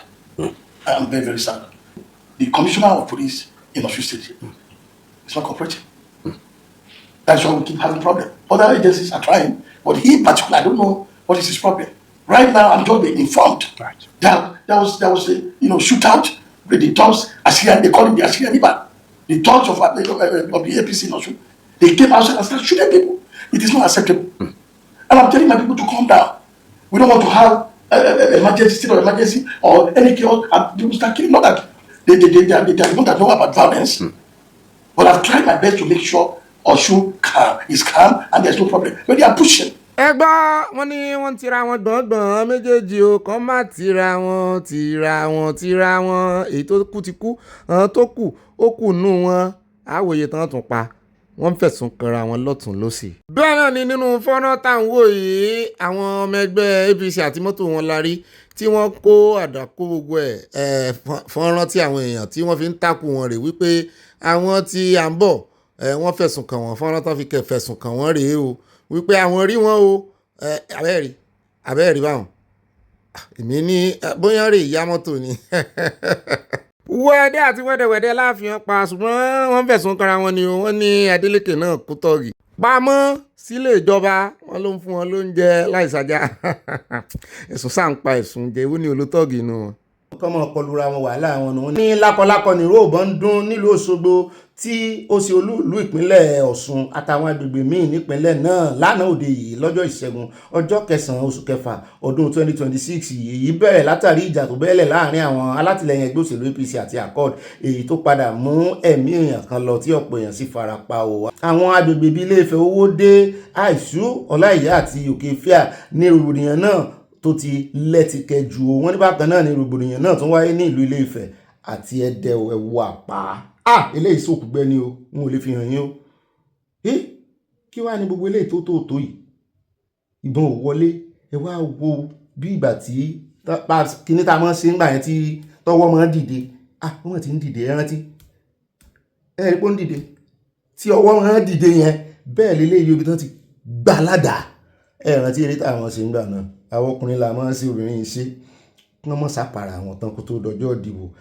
ó dẹ̀ káàbọ̀ padà àkànmọ́ àtàkì ara wọn tán jẹ lóyún wọn ó ti pẹ́ tán ti ń àtàkì citizen tán wo citizen ràn lábẹ́ ìṣèjọba wọn tó bá jẹ́ páwọn náà làtàkì kan wàhálà àwọn nìyẹn wọ́n mọ́ra wọn kò sí tó kàn wá ká mọ́ bọ́n dá sí wẹ̀ẹ́dẹ́ làáfà wọn yẹn pa ẹjá wáyà lọ́dọ̀ senate president níbi tó náà ti ganu sí máìkì tó sọ ní ojú gbangba táyà mo rò wípé bọ̀dà Wike ló invite ẹ̀ pé kó bọ́n commission àwọn kankan àwọn project tààrí olódò dẹ́fẹ́ commission ló wọ́n sọ fáwọn èèyàn bẹ́ẹ̀ pé be careful of people trying to kidnap for ransom cause distraction pé ìjọba gangan náà fẹ́ fi dàrú wọ́n fẹ́ dojú ìjọba àrí olódò dẹ́bólẹ̀ ní o pé ẹ mọ̀ dán lóhùn o kò síbi tí nǹkan ò ti lé o kì í ṣe Nàìjíríà nìkan ẹ bá ń tẹ̀sí ẹjẹ́ àdọ́rọ̀ lẹ́nu ẹ̀. Start by appreciating all of you because when my brother the master of ceremony was speaking he said he had been on this road since morning. That would mean he came before me to inspect the aesthetics and the beauty of the road. The Honourable Minister of FCT, my brother, and the political colossus in Nigeria,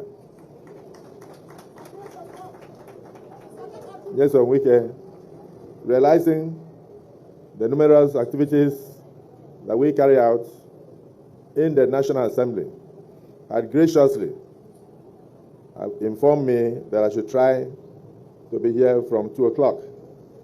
And I did not disappoint him. In fact, when I arrived, he told me, "You made it." I said, "Yes. Anything that concerns development and anything that concerns you, I, as your brother, who is very proud of you, I will never joke with it." People claim that nothing is happening in Nigeria under the administration of President Bola Ahmed Tinubu. If they did not say that, how would they go for election? They have to say that. And if you notice what is happening recently, when they realize that they cannot talk about projects, when they realize they cannot talk about performance, when they realize they cannot talk about good laws, when they realize they cannot talk about the transformation in the petroleum industry, when they realize they cannot talk about subsidy removal that have been promised Nigerians for decades, when they realize that they can no longer talk about most of the abandoned high-rises in Abuja, such as the NRS building, Nigerian Revenue Service building, that we commissioned the other day. They now started resorting to paying small young people, recruiting them to cause mayhem across the country. So I want you all who are here to be very vigilant. Be careful about people trying to kidnap for ransom. They are kidnapping in order to cause distraction. They are kidnapping in order to give the impression that Nigeria is not safe. But our men and women in uniform have done tremendously well. I'm aware of that. But many people will not know. And that's why I keep saying that the devil you see today, you will soon see them no more. Elections will come and go. Elections will never be our end. We will see the end of election. Election will never see our end. So I want to encourage you all and encourage Mr. President to keep doing this good job and never be distracted by people who are bent on causing confusion in the polity in order to give a wrong impression. ó dá ọ náà lẹ ti gbọ́ yẹn o wọ́n náà ń dàlúrú máwọn lórí nígbà tán ní ẹnu ọ̀rọ̀ ń bò mí mọ́ gbogbo ohun tí wọ́n fi ń àtáàkì àwọn gẹ́gẹ́ bí ẹgbẹ́ opposition wọn láwọn ti kó gòjà ń bẹ̀ ó wá kú kán wá rìsọ́ọ̀tì sí insecurity ṣùgbọ́n nígbà tẹ́yìn tí wàá mọ̀ pọ́n náà wà ń di ẹ̀ kí ló dé tẹ̀ mú wọn kí ló tẹ̀ gbọ́ ẹ fi ọwọ́ òfin mú ẹ bẹ́ẹ̀ ilẹ̀ wà ń di òfin ẹ bá rí mú wọn náà tẹ́ ẹ mọ̀ kàn fẹ́ dà lóru androde yín o ẹ mọ̀jì òpẹ́ o ẹ rè mú ẹ já wá bọ́ọ̀dì Edo State èpè náà fi bẹ̀rẹ̀ fún Ọ̀pẹ́bolo lọ́jọ́ Monday ìyẹn ní àná ṣùgbọ́n báyìí ẹ já gbọ́n tí elépè tí ó ṣẹ́fọ̀pẹ́bolo ara wọn náà ni ká tó wá gbọ́n tí Ọ̀pẹ́bolo sọ o àti intelligence tá à ń rí gbọ́ lọ́dọ̀ àwọn DSS wípé lẹ́yìn ìgbà tí Ọ̀pẹ́bolo ti sọ̀rọ̀ tán wípé kidnapping wọn lè kidnap gbogbo wa Nàìjíríà wàá olódò dẹ máa múyè jẹ kò sí wọ́n ṣe làkàkà tó láti bà Nàìjíríà àti ìṣèjọba wọn jẹ́ wípé gbogbo èèyàn kọ́ ló máa bọ́ sọ́wọ́ wọn kò sí wọ́n ṣe lè ṣeéṣẹ́ ṣé gbogbo èèyàn lè fẹ́ kidnap ni wọ́n ní làwọn tí ń kidnap bá kọ lẹ́tà sí wípé àwọn ń bọ̀ wá bá o. Those people that are seeking for powers, let them stop disturbing our president. Let them stop disturbing our president. I say one more time, let them stop disturbing our president. Let them allow him to think how to move Nigeria forward. Let them stop kidnapping. Kidnapping cannot give them villa. Kidnapping cannot give them government house. Kidnapping cannot give them House of Assembly. It cannot even give them Senate. Not even House of Rep. They should stop disturbing our president by using kidnappers to disturb us. The children that they have kidnapped, let them release them unconditionally.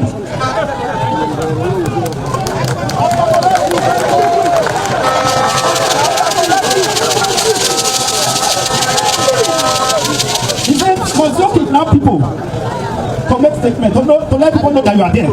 But this president has done so much for this country. Policy-wise, decision taking, nobody has done it like Mr. President. I can never forget when people gathered to say there must be no fuel subsidy removal. This man did it, and he's paying up today. The things you are seeing happening in Edo State today, it is that subsidy that was removed.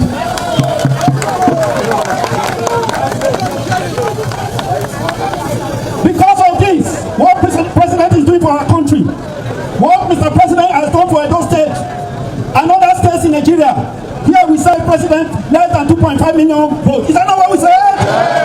How many did we promise? Is it not settled in Edo? What can we say unto our President? All we have to say is thank you, our President. Thank you, President. Thank you, President. All we have to say is thank you, President. ṣùgbọ́n àwọn aráàlú rẹ̀ ìpinnu ṣẹ́ fún wọn ní láì sọmọ kékeré ọmọ ọwọ́ tó ń spoon feed tàbí tó ń fi fídà fún lóúnjẹ mímú ẹ̀jẹ̀ ń sáré fún yín níròyìn eléyìí ká tó lọ sí ẹni tí ń ṣépè fún ọmọ ìlú wọn náà ni bẹ́ẹ̀ náà ni English Edo ló fi ṣépè fún àbí pidgin lápè ó ní terrorist planning mass abduction of school children in Edo State o pé ó ti wá wàhálà dọ́dọ̀ àwọn o pé òun bú àwọn táwọn ń jiyàn gbé àwọn ń bọ́ lọ́dọ̀ wọn DSS ni wọ́n sọ fún wọn ní Sahara Reporters ló kófìrí mẹ́mò yìí làwọn náà ṣe ni ó dá o ká tètè kìlọ̀ fún wọn o rí pé DSS ń ṣiṣẹ́ gan iṣẹ́ tiwọn rè ọ̀tẹlẹ̀múyẹ́ ká dẹ̀ sọ fún àwọn agbófinró tó yẹ kán ṣiṣẹ́ lórí ẹ̀. Monday Ogbeni to tell na Monday I want you today your name dey swear for you take costume you and your grandpapa wey dey Aso Rock. Shebi the director of Yanot. Last I check where you dey campaign, you tell us say you go give us security. Since when you enter, na so insecurity. Uromio Ekpo ma all those side they don't carry go. Monday Ogbeni na God issue. Because the only thing where you sit down for that position they do, that they tell Tinubu say you want give a vote, you want give a voters. Meanwhile, not the people where you want give her now. Whether they just everybody finish now, you want begin to give her the tea where you say you want give her. As na read the day on a DNA, children. They for captivity, your grandpapa not they talk. The only thing when they come out for a month now, I want to borrow or I want to win election. We are not know who they give an election because as election now they do. If you not come and talk that one, if wife go come and they tell children, your future is in your hand. Tell me how the children in captivity, their future take their hand. No good I go pound now. Monday to Sunday we go they swear for now. Ogbeni will come out, oh come out. You first tell us say you'll give us insecurity. Last again I check. You tell us say these bandits, you know where they did. They go to reach your house. As they buy people children, and so they go buy on children. Everything one I wish Nigeria, and so go they reach on hand. As soon as say na failure now, na carry can't give this country. They drag Nigeria they enter pits. People they buy every day for everything where they talk where be batty. Tinubu have first class for it. Failure for government, he get am. Buying of people, they Tinubu CV. Hunger, he dey Tinubu CV. Everything, people borrow, he dey CV. Wicked people. I better I say now this man make Buhari government fail because he support Buhari Delta government. As Buhari now they deliver bag of money for and bullion van, he buy everybody. Una not see him. I do not close eye. All the people where he buy, he use their heads. The one where come against the Erufai, where he there today because Tinubu is a vindictive old fool. More Nigeria, they follow. Those of you that are supporting him, see if one clapping for it. May your children be kidnapped. May your parents be kidnapped. May everything that is happening to innocent Nigeria, may it happen to all of them. And this is my warning. Any of you that will come to my comment section to talk rubbish. Owó pa you. Ẹ jẹ́ wá sáré yà mọ̀wé níbi tá a ti gbọ́ tán sọ wípé èèyàn mẹ́rin mìíràn ni ajínigbé tún pa wọ́n pa wọn ní mọ̀wé o. Kì í ṣe sójà nìkan o, iléeṣẹ́ ológun ló sọ bẹ́ẹ̀ o. Yàtọ̀ sí sójà kan tí ìròyìn sọ pé àwọn ajínigbé tó sọ̀rọ̀ ní mọ̀wé ìpínlẹ̀ Ògùn pa lọ́jọ́ Ajé. Iléeṣẹ́ ológun ẹ̀ka tìpínlẹ̀ Ògùn ti fìdí ẹ̀ múlẹ̀ pé wọ́n tún pa èèyàn mẹ́rin míì o. Nínú àtẹ̀jáde tí ọ̀gágun Ìdẹ́rẹ́gì Samuel Akari, igbákejì ọ̀gá tó ń rí sí ìkéde níléeṣẹ́ ológun 35 Artillery Brigade Alámàlà nílùú Abẹ́òkúta fi síta ló ti ṣàlàyé pé ikọ̀ ológun 35 Artillery Brigade pẹ̀lú àjọṣepọ̀ iléeṣẹ́ ọlọ́pàá jọ fọwọ́sowọ́pọ̀ kojú ìjà sí àwọn ajínigbé àwọn agbébọn níbi tí wọ́n ti fẹ́ jí àwọn òṣìṣẹ́ ọmọ ilẹ̀ China kan gbé lábúlé Mágbọ̀n ní Mòwe o àbí Màgbọ̀n náà ń pè ní Mòwe níjọba ìbílẹ̀ Ọbáfẹ́mi Owódé ìpínlẹ̀ Ògùn mo ní ẹ jẹ́ kán gbèjà ara wọn ní Chinese ni wọ́n lè jù á lọ. Ìṣẹ̀lẹ̀ náà wáyé lọ́jọ́ kẹjọ oṣù kẹfà ọdún 2026 nígbà tí àwọn afurasí ajínigbé náà dènà àwọn agbófinró lásìkò táwọn agbófinró náà ń gbìyànjú láti dáàbò bo àwọn òṣìṣẹ́ tó ń wáyé ẹ̀pẹ̀. Ìjà ńlá bẹ́ sílẹ̀, ìbọn bẹ̀rẹ̀ sí ró lákọlákọ. Nígbà náà ni àwọn agbófinró pa ọ̀kan lára àwọn alátakò náà. Ó tẹ̀síwájú pé àwọn yòókù wọ́n sá lọ nípa gbígba ojú igbó lọ sójú ọ̀nà odò Ògùn bóyá kinú náà gbé wá. Wọ́n ní gẹ́gẹ́ bí ọ̀gágun Ìdẹ́rẹ́gì ṣe wí àwọn ajínigbé yòókù sá lọ lójú ìjà náà ṣùgbọ́n wọ́n kó èèyàn 5 lọ. Ó ní wọ́n ṣe èyí káwọn sójà má bàa lè yin ìbọn. Wọ́n fi àwọn èèyàn náà sí odi yí ara wọn ká. Wọ́n padà pa 4 nínú àwọn èèyàn tí wọ́n gbé lọ yìí. Ọlọ́run kò sì ní dáa fún wọn ní ìyè. Wọ́n padà pa wọ́n ṣe ti wá rí ìdí tó yẹ kẹ́sẹ̀ máa dojú ìjà kọ wọ́n báyìí. Wọ́n tó jíyàn gbé wọ́n dá yín lọ́wọ́ kọ́ kẹ́ ẹ mọ́ bá lé wọn. Wọ́n wá sá lọ tán wọ́n wá pa wọn 4 yẹn. Ṣé ti rí bó ṣe yẹ ká máa dojú ìjà kọ wọn? Ẹ̀yin tó bá jí gbé náà ẹ̀yin náà máa gbìyànjú bó ṣe kẹ́ tán bá ti rí ìbọn tí ń dún wọn ò ní lè dojú kọ yín tàbí wọ́n ti mọ̀ pé àwọn náà ó kú torí àwọn náà ò fẹ́ kú. Ẹ jẹ́ ká àwọn arábí náà ò fẹ́ kú. Mo mọ̀ pé ọ̀pẹ́ ní ìjà òde bá ní pera rẹ̀ lọ́kùnrin òṣùgbọ́n psychology là ń sọ yìí o. Àwọn náà ò ní fẹ́ kú. So tán bá rí tán lé àwọn wọn ní rójú ráyè mọ́ mú àwọn tán fẹ́ jí gbé lọ mọ́ tán bá tiẹ̀ ti kọ́kọ́ jí wọn gbé. So káwọn yẹn náà kán bóun sójà kan sì fẹ́ dáhùn tí wọ́n jí gbé mọ̀ yàtọ̀ sí àbí nígbà tá jí gbé bá jíyàn ní ìsìn bóun sójà ṣe fẹ́ dáhùn a sì lé ní kí sójà spray wo ẹ wá wo gbọ́n táwọn wèrè ń lò wọ́n wá fi wọ́n lẹ̀ pé ó dáa bóyá létà àwò bóyá wọ́n máa béèrè nǹkan ni ransom kan lè tú àwọn èèyàn lẹ̀ o tàbí kásàmọ̀ wọgbọ́n tá a ta bóyá wà láti gbà wọ́n lẹ̀ tá a pa wọ́n tá a gbà wọ́n tán jí gbé lẹ̀ wọ́n fi wọ́n shield tán wọ́n wá pa wọ́n. Ẹ bá ń fún wọn lé pé ẹ mọ̀ ṣẹ́ sínú comment section o ẹ̀ṣẹ̀ lọ́kàn yín. Ẹ mọ̀ ṣẹ́ nínú comment section ẹ̀ṣẹ̀ lọ́kàn yín. Ẹ bá ń fún àwọn ajínigbé yẹn lé pé ẹ fi rọra ṣépè fún wọn. Kí ló dé? Kí ló dé?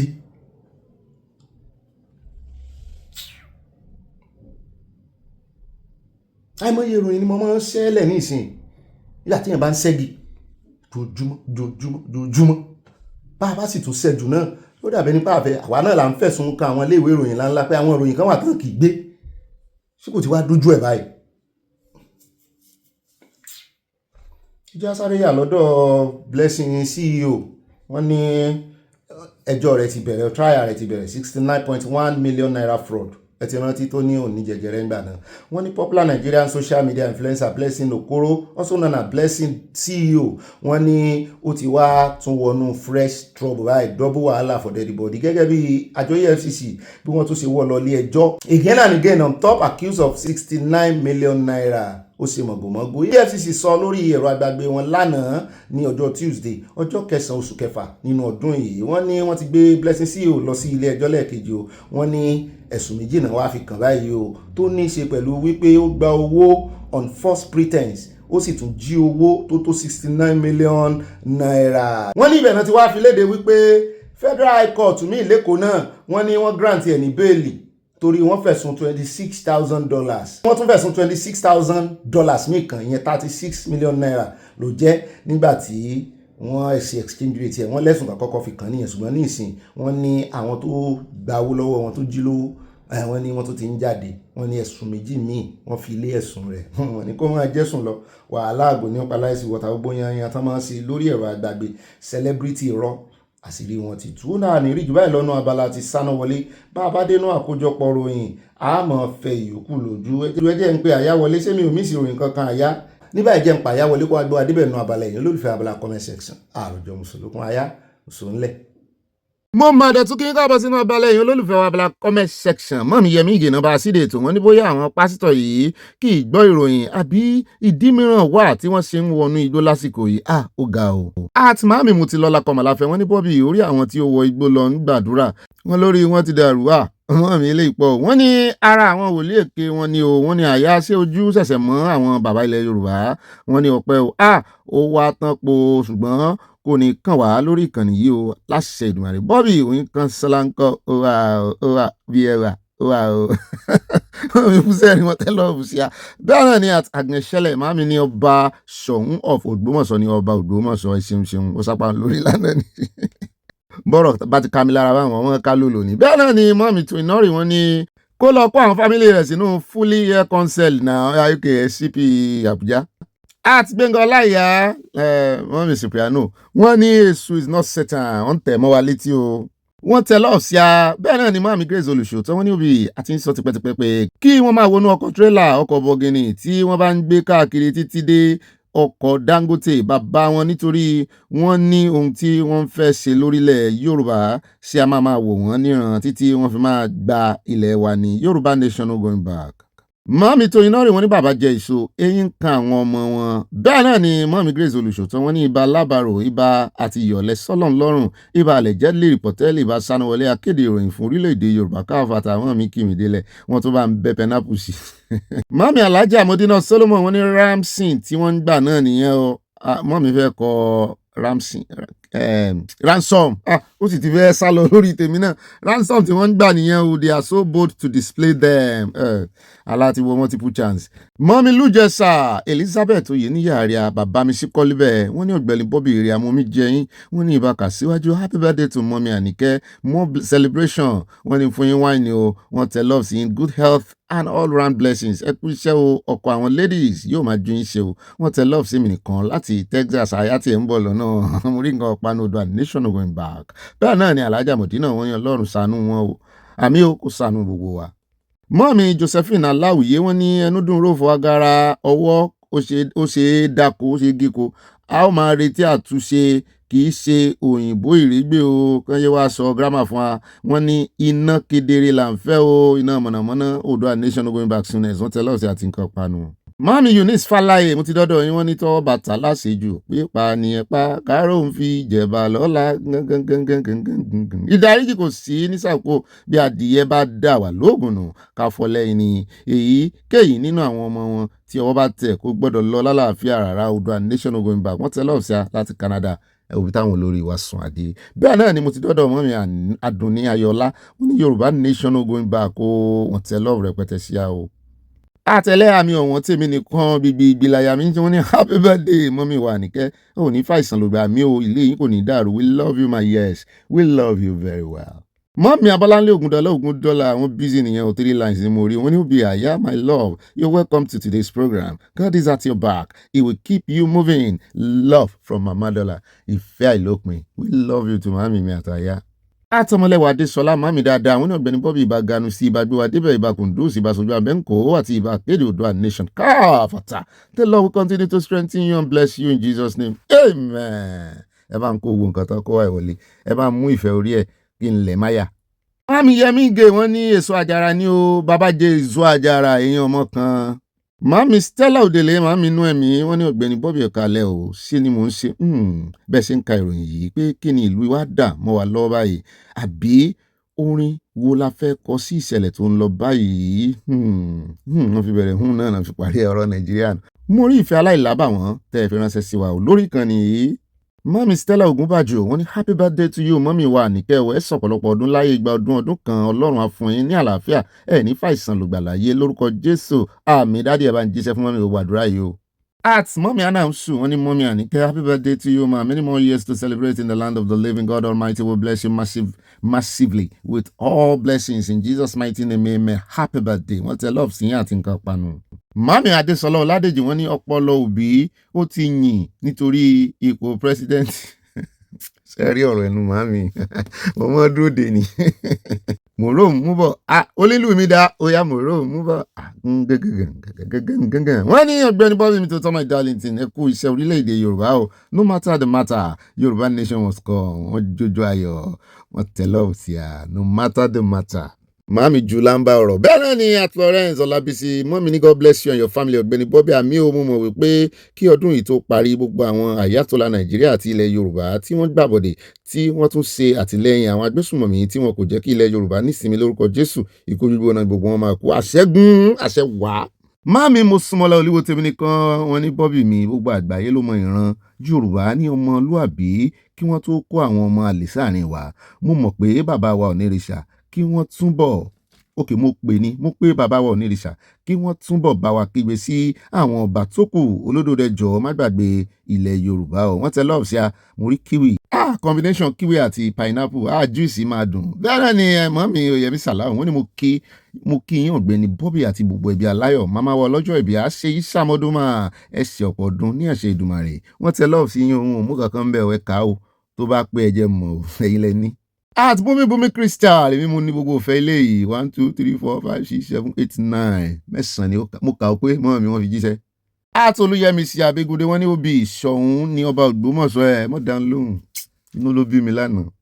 Mọ́mí àná ń sún mo rí pọ̀ yín o mo ń retí ti màámi àbí mo tiẹ̀ ti ka tiwọn síwájú màámi Ògúnbàjò mo rí pọ̀ yín wọ́n tẹ lọ́ọ̀bù sí àti nǹkan panu no ṣàrẹ́ Yorùbá land at all capital letter ni wọ́n ní akànràn mọ́ Oòduà nation no going back. At Remi Bami Yekan Trump wọ́n ní Ọ̀gbẹ́ni Bobby greatness is when great leaders set up the plate. I love when I wake up in the morning and Trump is president. God bless America. Bàbá yà àti Trump. Màámi tòótọ́ màámi Mary Odùnú ìtìmí nìkan wọ́n ní Bobby tòótọ́ ó ti tó àkókò kí wọ́n máa lé gbogbo Fúlàní àtàwùsá kí wọ́n máa lọ sí ìlú wọn kí wọ́n má jẹ́ kí àwọn tírélà wọn máa wọlé sílẹ̀ Yorùbá mọ́ wọ́n tún ń lo luxurious bus fi kó irinṣẹ́ rẹpẹtẹ Oòduà nation ilé ti yá wọn tẹ̀ love sí a. Màámi kọ́lọ́mbà nífẹ̀ẹ́ yín mo gbúrò bàámi Akínyẹmí ò ní mo ti miss wọn dá quest wọ́n ní ẹ̀lú ọ̀rẹ́ mi Bobby àtìgbà tí ẹ ti dájú mi ẹ béèrè mi mọ́ èmi náà ti gbàgbé o ẹ kó àwọn ìyàwó yín lọ èmi ò fẹ́yàwó mọ́ o máa kó gbogbo wọn lọ o èmi ní ọ̀rẹ́ yín àtijọ́ Akínyẹmí ò ní from USA táwa lọ̀rẹ́ mi ìgbàlódé bàámi ẹ̀yin lẹ́jà ń jùlẹ̀ bẹ́ẹ̀ ni ẹja lọ sọ́dọ̀ bàámi Kẹ́hìndé Òsèní Sàlímọ̀ ọmọ òwò olódò ọba ọmọ àtẹnibọlá ọmọ àtẹnibọrẹ̀ wọ́n ní ẹ̀ka alẹ́ sáà bàbá mi Ọ̀gbẹ́ni Bobby ẹ̀kú iṣẹ́ takuntakun sáà ẹ̀mí yín ó gùn ní agbára gbogbo àwọn alálẹ̀ ilẹ̀ Yorùbá pátápátá àti ẹbí àtàrà yín náà gbogbo yín náà lẹ́bí mi àtàrà mi ẹ̀mí wa ó gùn dọ̀bà kò ní gúngùn yá bẹ́ẹ̀ náà ni mọ́ọ̀mí Olúfúnkẹ́ Fájimólú news wọ́n ní Bobby Ọlọ́run fi ọ̀rọ̀ Ìgbòho òòṣà yá àgbàdo ó yá sí ẹnu Ṣèyí Mákindé o fún ohun tí Ọlọ́run fi ọwọ́ rẹ̀ ṣe láti gba àbúrò Adélabú àti ọmọ rẹ̀ jáde lọ́wọ́ àwọn ajínigbé wọ́n ní ọ̀kan nínú wọn jẹ́ òṣìṣẹ́ pẹ̀lú Adélabú tó fún wọn lówó bí wọ́n ṣe lè rí wọn jí gbé bẹ́ẹ̀ ni PA rẹ̀ ni gbélé ìtàn wá ní ọmọ OPC wà ń bẹ̀ mú tí ìdílé gbọ́ bẹ́ẹ̀ náà ni at Olúyọmí Olúwọlé bá mi dáadáa wọ́n ní great Bobby God is the greatest hope you are good and very good you àmì nǹkan thank for the customs imagine if they escape with all those drugs we thank God Oòduà nation no going back Rotarian Olúwọlé Eastern Texas wọ́n tẹ love sí àti nǹkan panu. bẹ́ẹ̀ náà ni Mohammed Tina Ọláfùsì wọ́n ní òbí àwọn Fúlàní wọ́n ṣèṣe wèrè o pípa ni a ó mọ̀ pa wọ́n o adúpẹ́ pé àwọn Yorùbá kọ̀ọ̀kan ti ń jí bẹ́ẹ̀ ni a ò gba ṣàríà láàyè nílẹ̀ Yorùbá wọ́n fi nǹkan panu ránṣẹ́ o. Màámi Stella Ògúnbàjò wọ́n ní ẹnà wọ́n pa àwọn ọmọ wèrè èbù ìkà tí bàbá wọn gbìn sílẹ̀ ní àwọn náà dáwọ́lé lórí àwọn bàbá wọn wọ́n ti jẹ èso àjàrà èyí tí ń kan àwọn ọmọ wọn ẹ̀fẹ̀ lánìí ẹ̀ ní ṣerú ẹ̀ mọ́. mo ti rí pọ̀ yín mọ́mí ọ̀nà mo dúró dé mọ́mí Stella Ògúnbàjò Oòduà nation no going back wọ́n tẹ lọ́ọ̀ sí àṣẹ mọ̀ wípé àwọn ọmọ ọ̀pọ̀lọpọ̀ àwọn ọmọ Ìgbò gan àtọmọbìnrin wọ́n ń kí àwa Yorùbá kárí ni pẹ̀lú bá tiẹ̀ ṣe dìde bó tiẹ̀ jẹ́ pé ìbọn sakabula làwọn ọdẹ wá gbé dání ṣùgbọ́n àdìdí ẹnu wa kò tẹnu Yorùbá bá kò wọ́n lè rí amú o. Bẹ́ẹ̀ náà ni ẹja lọ sọ́dọ̀ mọ́mí Agnes Shelley wọ́n ní Orlando our songs of the blessed memory songs well done Ọ̀gbẹ́ni Bobby ẹ ṣeun mọ́mí. At Elena Oyenubi màámi ó tó jọ́ mẹ́ta wọ́n ní kí Ọ̀ọ̀ni Adéyẹyè bá Mákindé sọ̀rọ̀ kí Sunday Igboho lè gba àwọn wọ̀nyí. At Emmanuel Adeoye Sotiwa báàmì oníbúrẹ́dì ẹja yàmbríkì wọ́n ní Ọ̀gbẹ́ni Bobby ìbá Ìjẹ̀bú ọmọ aláàrẹ̀ kí Bobby àti Princess jí ara wọn gbé sí UK irọ́ ẹ má lọ bẹ̀rẹ̀ Princess bá o. Ṣùgbọ́n ẹlẹ́yà fún mi kò ní san ransom rárá o ọlọ́pàá Nàìjíríà ló máa wá gba Bobby àti Princess sílẹ̀ torí kò kan ẹlẹ́yà fún mi ẹ̀yìn àtẹlẹ́yà fún mi ṣá wọ́n ti wọ orí yín. Fún àyè àti ẹlẹ́yà fún mi àti gbogbo ilé aláyọ̀ wọn ni a jẹ búrẹ́dì inú omi láàmú fi kàn fi bọ́tà sí fi kankan sí. Bẹ́ẹ̀ náà ni màámi Mùsùlùmọ́lá Olúwo tèmi nìkan màámi ẹ̀kọ́ ọwọ́ lómi wọ́n ní Ọ̀gbẹ́ni Bobby tèmi nìkan mú kí gbogbo àwọn ọlọ́jọ́ ìbí oṣù kẹfà yìí lágbára Ọlọ́run Olódùmarè tí ọdún tó ń bọ̀ aṣojú ẹ̀mí gbogbo wa ìbànújẹ́ kò ní wọlé kan ẹnìkankan wa mí nílé aláyọ̀ ìyá mi Bobby àràyá kò ní rẹ́yìn náà mọ́ mi lórí pẹ́nápù tẹ̀tí ẹ̀ mọ́ fi ránṣẹ́ sí mi mọ́ mi Ọlápẹ́jú Okòz wọ́n ní CSI nǹkan ò ní sẹ̀mí rẹ̀ ní àṣẹ Èdùmàrè ire ni ojú rẹ̀ yóò máa rí ní ọjọ́ ayé rẹ̀ gbogbo àmì Yorùbá Nation kíákíá wọ́n fi nǹkan panu ránṣẹ́ sí CSI mo bá wọn jẹ́. At mami mo dúpẹ́ tá a wà wá ráàyè wọ́n ní Bobby mi ọ̀wọ́n I love you like kílódé I love you náà mọ́ mi Ọlọ́run wọ́n ní ẹ kú iṣẹ́ àtàárọ̀ Olúwa yóò pín in lérè o. Àmì àṣẹ Èdùmàrè wọ́n ní lọ́gbára ẹ ní hòtẹ́ẹ̀l ní vacation ló wà àwa tún ráàyè wọn tẹ lọ́ọ̀sì àti nǹkan panu mọ́ mi kò yé mi ṣé pé ẹ wà ní vacation. Àtàkìyàn mi ò ní bá mi dáadáa mo padà sọ́dọ̀ yín wọ́n ní ẹ̀ ló gbogbo ilé aláyọ̀ wa wọ́n ní ó tójọ́ mẹ́ta bàbá wa òkè ńlá Adédọ̀tun ẹ kú oríire ọjọ́ ìbí yín o ẹ̀mí yín á ṣe púpọ̀ rẹ̀ láyé àti gbogbo àwọn ọlọ́jọ́ ìbí àṣeyí sàmọ́dún o from Akínyẹmí òní from USA bá mi dáadáa. Bẹ́ẹ̀ náà ni mọ́ mi Mississippi àwọn ní Seriki Ọ̀yọ́ state don't mind him he's telling lies where is the proof that his son was kidnapped wọ́n sì pa he should not fool us o Ọ̀yọ́ state ìgbàbọ̀dé fún ara ilé wọn o Fúlàní can never betray themselves. He say what people want to hear. Bẹ́ẹ̀ náà ni a ti dé ọ̀dọ̀ Mami Comfort Adeleye wọ́n ní please this is not the way to go about it. Let us know all the people that come to our country, where they come from and where they live. If they want to operate, okada, register them community by community, give them tags. Mami ọmọ Nàìjíríà gan ní tags. Mélòó gan gbogbo ọmọ Nàìjíríà ṣe é mọ yé. Bẹ́ẹ̀ ni ẹja lọ sọ́dọ̀ at Fatima Briggs. Mami ní orphan home you are seeing on social media. They have agents that work for them. Please don't trust any one of your neighbors. People are dangerous. It's so sad. At Golden Boy. When our people are looking at this man in Yoruba land, they will not allow Yoruba to be king in their own land. Seriki Nambawi, Seriki Ibowo of Oyo State. Masio. Mo jẹ́rìí Èkó, wọ́n bí wọn dá. Abẹ́ ti gbọ́ Seriki of Èkó State, Lagos State.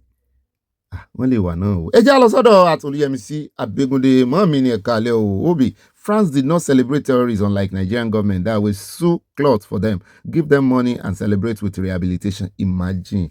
Owó náà fi kó jẹ o ràn sọ ọ̀tọ̀ lówó télọ̀ ọ̀tọ̀ Ọlọ́run ló mọ ìtàn fi ràn sọ fún wọn. Bẹ́ẹ̀ náà ni bàámi Oríọlá Oris wọ́n ní Obi where do they put our friend Bright Edafe Oríọlá Oris from Dallas, Texas. Èmi náà mọ̀ ń ronú kan lánàá nígbà tá a gbé ròyìn Delta yẹn.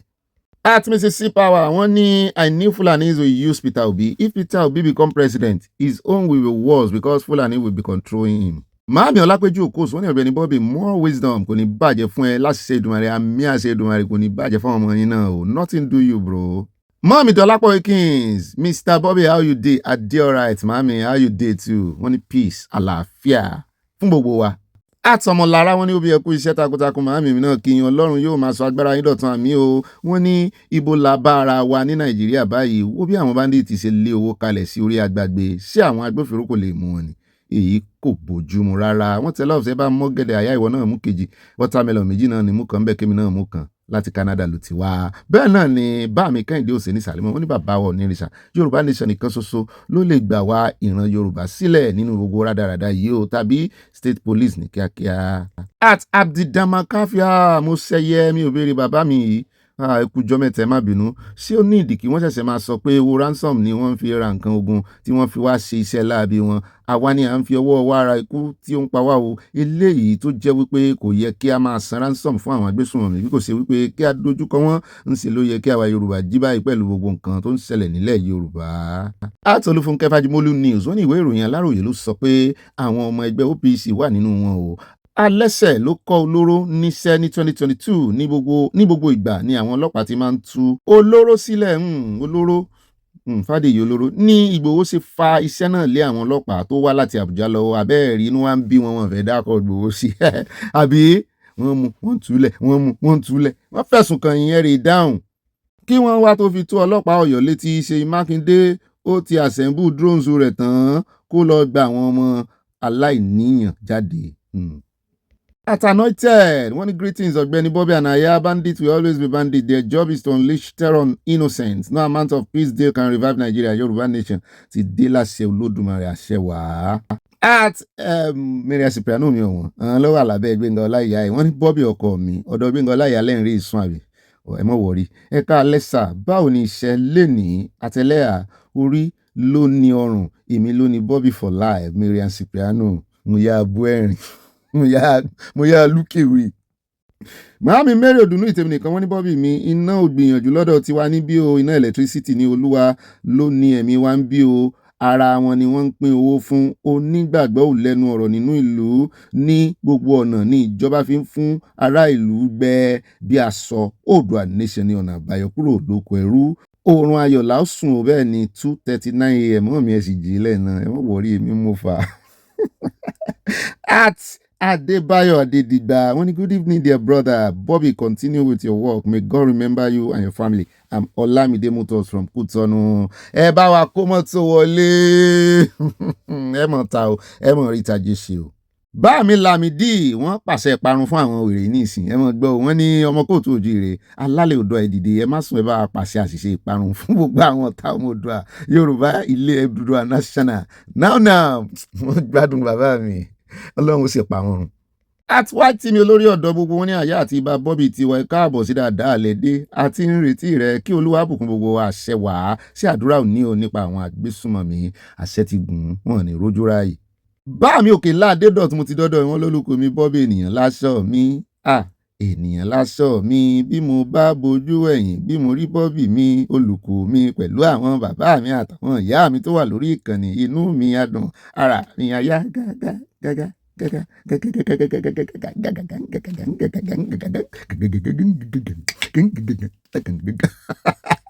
Wọ́n ní mo dúpẹ́ púpọ̀ fàdúrà àti iṣẹ́ ìkíni fún ọjọ́ ìbí mi Sunday ìjẹta lágbára Ọlọ́run ìdùnnú yóò máa ṣubú lu ayọ̀ nínú ilé aláyọ̀ yìí àti ilé ẹnìkankan wa títí láì àmì amọ̀rírì yín bá mi Ọlọ́run.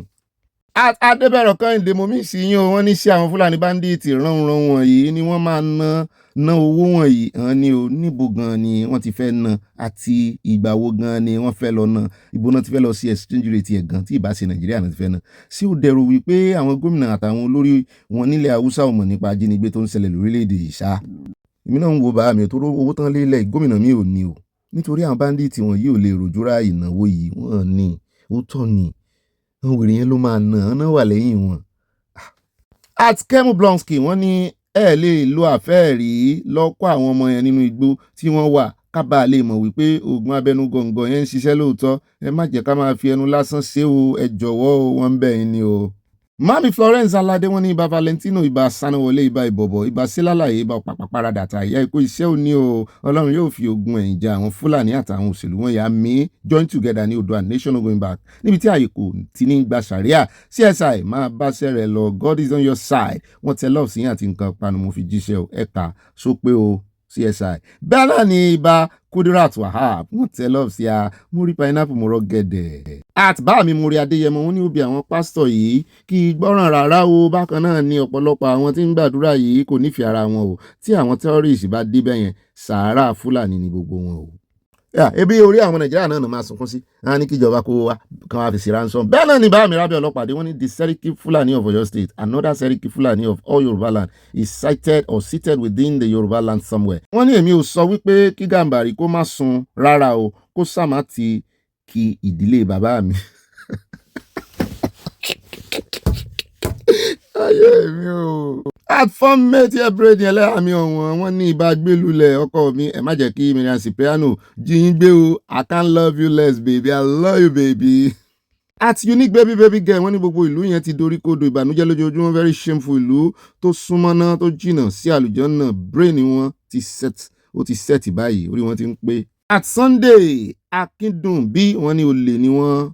Ibà màámi mo jẹ́rìí yín eégún ńlá tí kẹ́hìn gbalẹ̀ wọ́n ní ibà ọlọ́run lálábàárò wa ò àyà ṣé òbí tó fẹ́ jẹ ààrẹ nìyí láì tí ì dórí àlééfà hot seat tó gbóná janjan wọ́n ní ìbẹ̀rù bojo ti bu ọkàn rẹ̀ ó ti ń bẹ̀rù Fúlàní tó bá wá di ààrẹ daydreaming dájúdájú ó máa succumb to Fulani's dictation. Distinguished ambassador wọ́n ní kò ń dùn sí rẹ̀ o.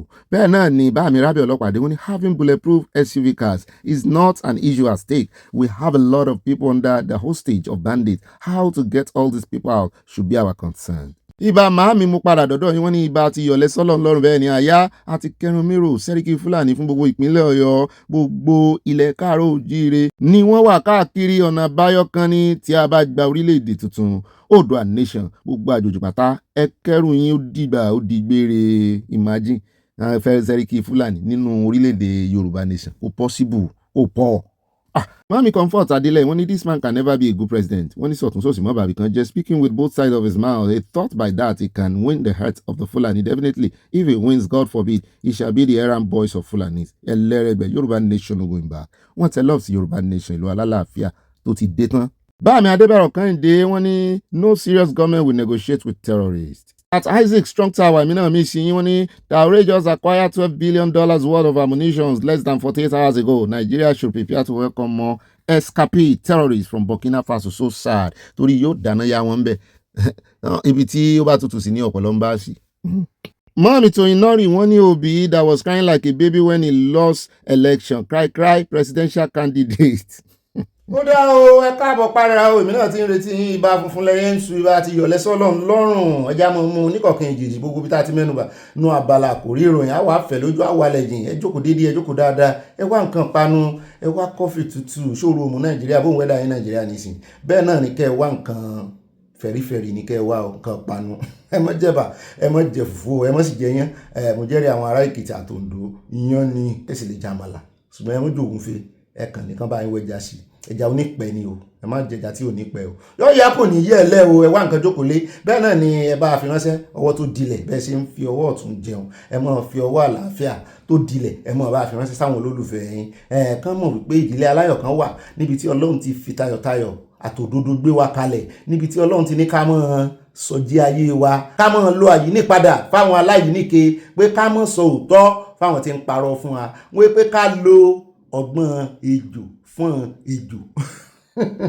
àbí bóun ló ṣe lo ọgbọ́n àdàbà fèjò ejò wọn ò gbé jẹ ọgbọ́n ejò náà ló lò torí ẹ̀ Yorùbá fi lọ tán bọ̀ wọ́n ní sọ̀gẹ̀dẹ̀ sọ̀bọ̀ ibà sọ̀gẹ̀dẹ̀ sọ̀bọ̀ iná rèé o á sọ̀gẹ̀dẹ̀ sọ̀bọ̀ wọn táwọn ò fi rọ́nà lọ á lè dónú gbèkùn yìí wọ́n ń divide iwájú àwọn sọ̀gẹ̀dẹ̀ sọ̀bọ̀ ni torí ẹ̀ lẹ́sẹ̀ rí Sunday protein alákọ̀ọ́kọ́ bẹ́ẹ̀ jẹ́ àyà lórí ọ̀rọ̀ South Africa arábìnrin làgbé wa níbi tí ó ti ń ṣe atótónu tó ń kóròyìn dálẹ̀ fún wa lórí ọmọ rẹ̀ àti gbogbo yánmọ̀yánmọ̀ tí àwọn tọ́jọ́ ń gbélé tó jọmọ South Africa tó ń fojú àwọn rí mo ní sóò wá ń bọ̀ nílé ní ìsìn sóò wà lára àwọn tó ń bọ̀ nílé bẹ́ẹ̀ náà láyà lọ́dọ̀ àwọn ìjọba náà wọ́n náà ti ṣetán wọ́n fẹ́ retaliate ní tí ìjọba South Africa fojú àwọn ọmọ wọn rí mo ló ti ẹ̀ dá ẹgbẹ́ ìgbésẹ̀ lọ́tẹ̀ ẹ bá ń tẹ̀sí. So there's this South African guy, our neighbor here. Anytime Zite goes to throw the bin, or anytime I send Zite to go outside and do anything, Zite will come in and keep complaining that this boy is stopping her, that this boy is always telling her to follow him inside his apartment, stuff like that. So now Zite went to throw the bin and she came back to tell me that the boy started her head. And I think I'm the same age with this guy. I don't know what she wants from my daughter. Let's go. I just want to confront her and I want this to be in the camera before the paper get to say na me. Is it a move? Answer to God.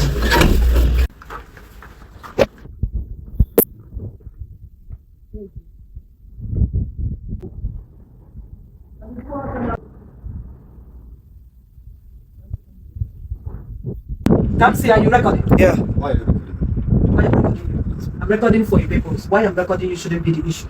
I want to understand. Why are you always calling this girl each time she goes to throw the bin? No, I didn't go there. I just wanted to know her name and stuff. She's old enough now. She can make a decision for herself. She's old enough to take decision for herself. Yes. You said you wanted to do what? I wanted to know how old she is. You want to know how old she is? Yes, why do you want to know her age? Are you why? Are you related to her in any way? She's just there again. She's my neighbor, something like that. She's your neighbor. Yes. Why didn't you come to ask me how old she is? Because you have every time you see her coming to throw the bin, you always call her. Okay, you want to know her age and you're asking her to follow you to your apartment. Yes, there's nothing wrong. It's just she wants me to show you around my place. You want to show my daughter around your place? God, I beg you. The one of trouble. The one who dance in South Africa. Who's not from trouble? You want to show my child around your house? 11 years old girl. She's not even up to 11. She's going to turn 11 by. Abẹ́ rí audacity. Hearing táwọn ọmọ Nàìjíríà ń face in South Africa. Ẹ wá mọ ọgbọ́n tí wèrè máa sọ ọmọ tí ò tí ì pẹ́ 11 ó ṣẹ̀fẹ̀ lọ pẹ́ 11 ni o. Ẹ wá gbọ́n tí wèrè yẹn máa sọ wípé ọmọ South Africa lòun ní right láti ṣe tó bá wù òun. Wọ́n bí ọmọ yẹn léèrè ọmọ yẹn ló ń drag òun ni. Ó lóun kàn fọwọ́ kàn lọ́wọ́ ni. I was holding her. You were holding her. Oh, so you came here to South Africa just to do this? You're a Nigerian, I'm a South African. I have a right to do anything here. Okay, you're a South African. You have right to do anything, yes. including. This is my card. I'm talking nonsense. Yes, I can do this anything. Is your country. You can do anything. She's old enough. You can. In fact, mo rò pé ń ṣe comedy ni. Ó tún náwó sí pé ṣe bó ti lọ́yàn, ó ti gúnyàn. Bó dẹ̀ nídìí pé she's old enough pé country àwọn làwọn wà. My God. Àṣé bó ṣe ń ròyìn àwọn ará bíi náà rí pé wọ́n mọ̀jú kán mọ́ fipá bọ́ ọmọ kékeré. Ìbá fipá bọ́ ọmọ yẹn sùn. Ó dẹ̀ mọ̀ pé àwọn òbí ẹ̀ wà ń bẹ̀. So wọ́n máa ń fojú tẹ́ńbẹ́lẹ̀ ọmọ Nàìjíríà kò sí tán lè ṣe nílùú àwọn. Ẹranko làwọn ará bí wa kan rò pé bóyá àwọn ẹranko tá à ń bá gbé locally. International ẹranko làwọn eléyìí o. Àbíran àwọn ará bí náà ni wọ́n jọra àwọn èdè wọn náà mọ́ sí máa ń ṣèbò. Tí wọn bá tètè kúrò ńbẹ̀ yẹn, a ṣe nǹkan burúkú fún wọn o. Ṣé báwọn ẹranko ṣe ríre múnú bíbí àló tún náwó sí wípé ṣe bó ti gún yẹn ó ti gún mú.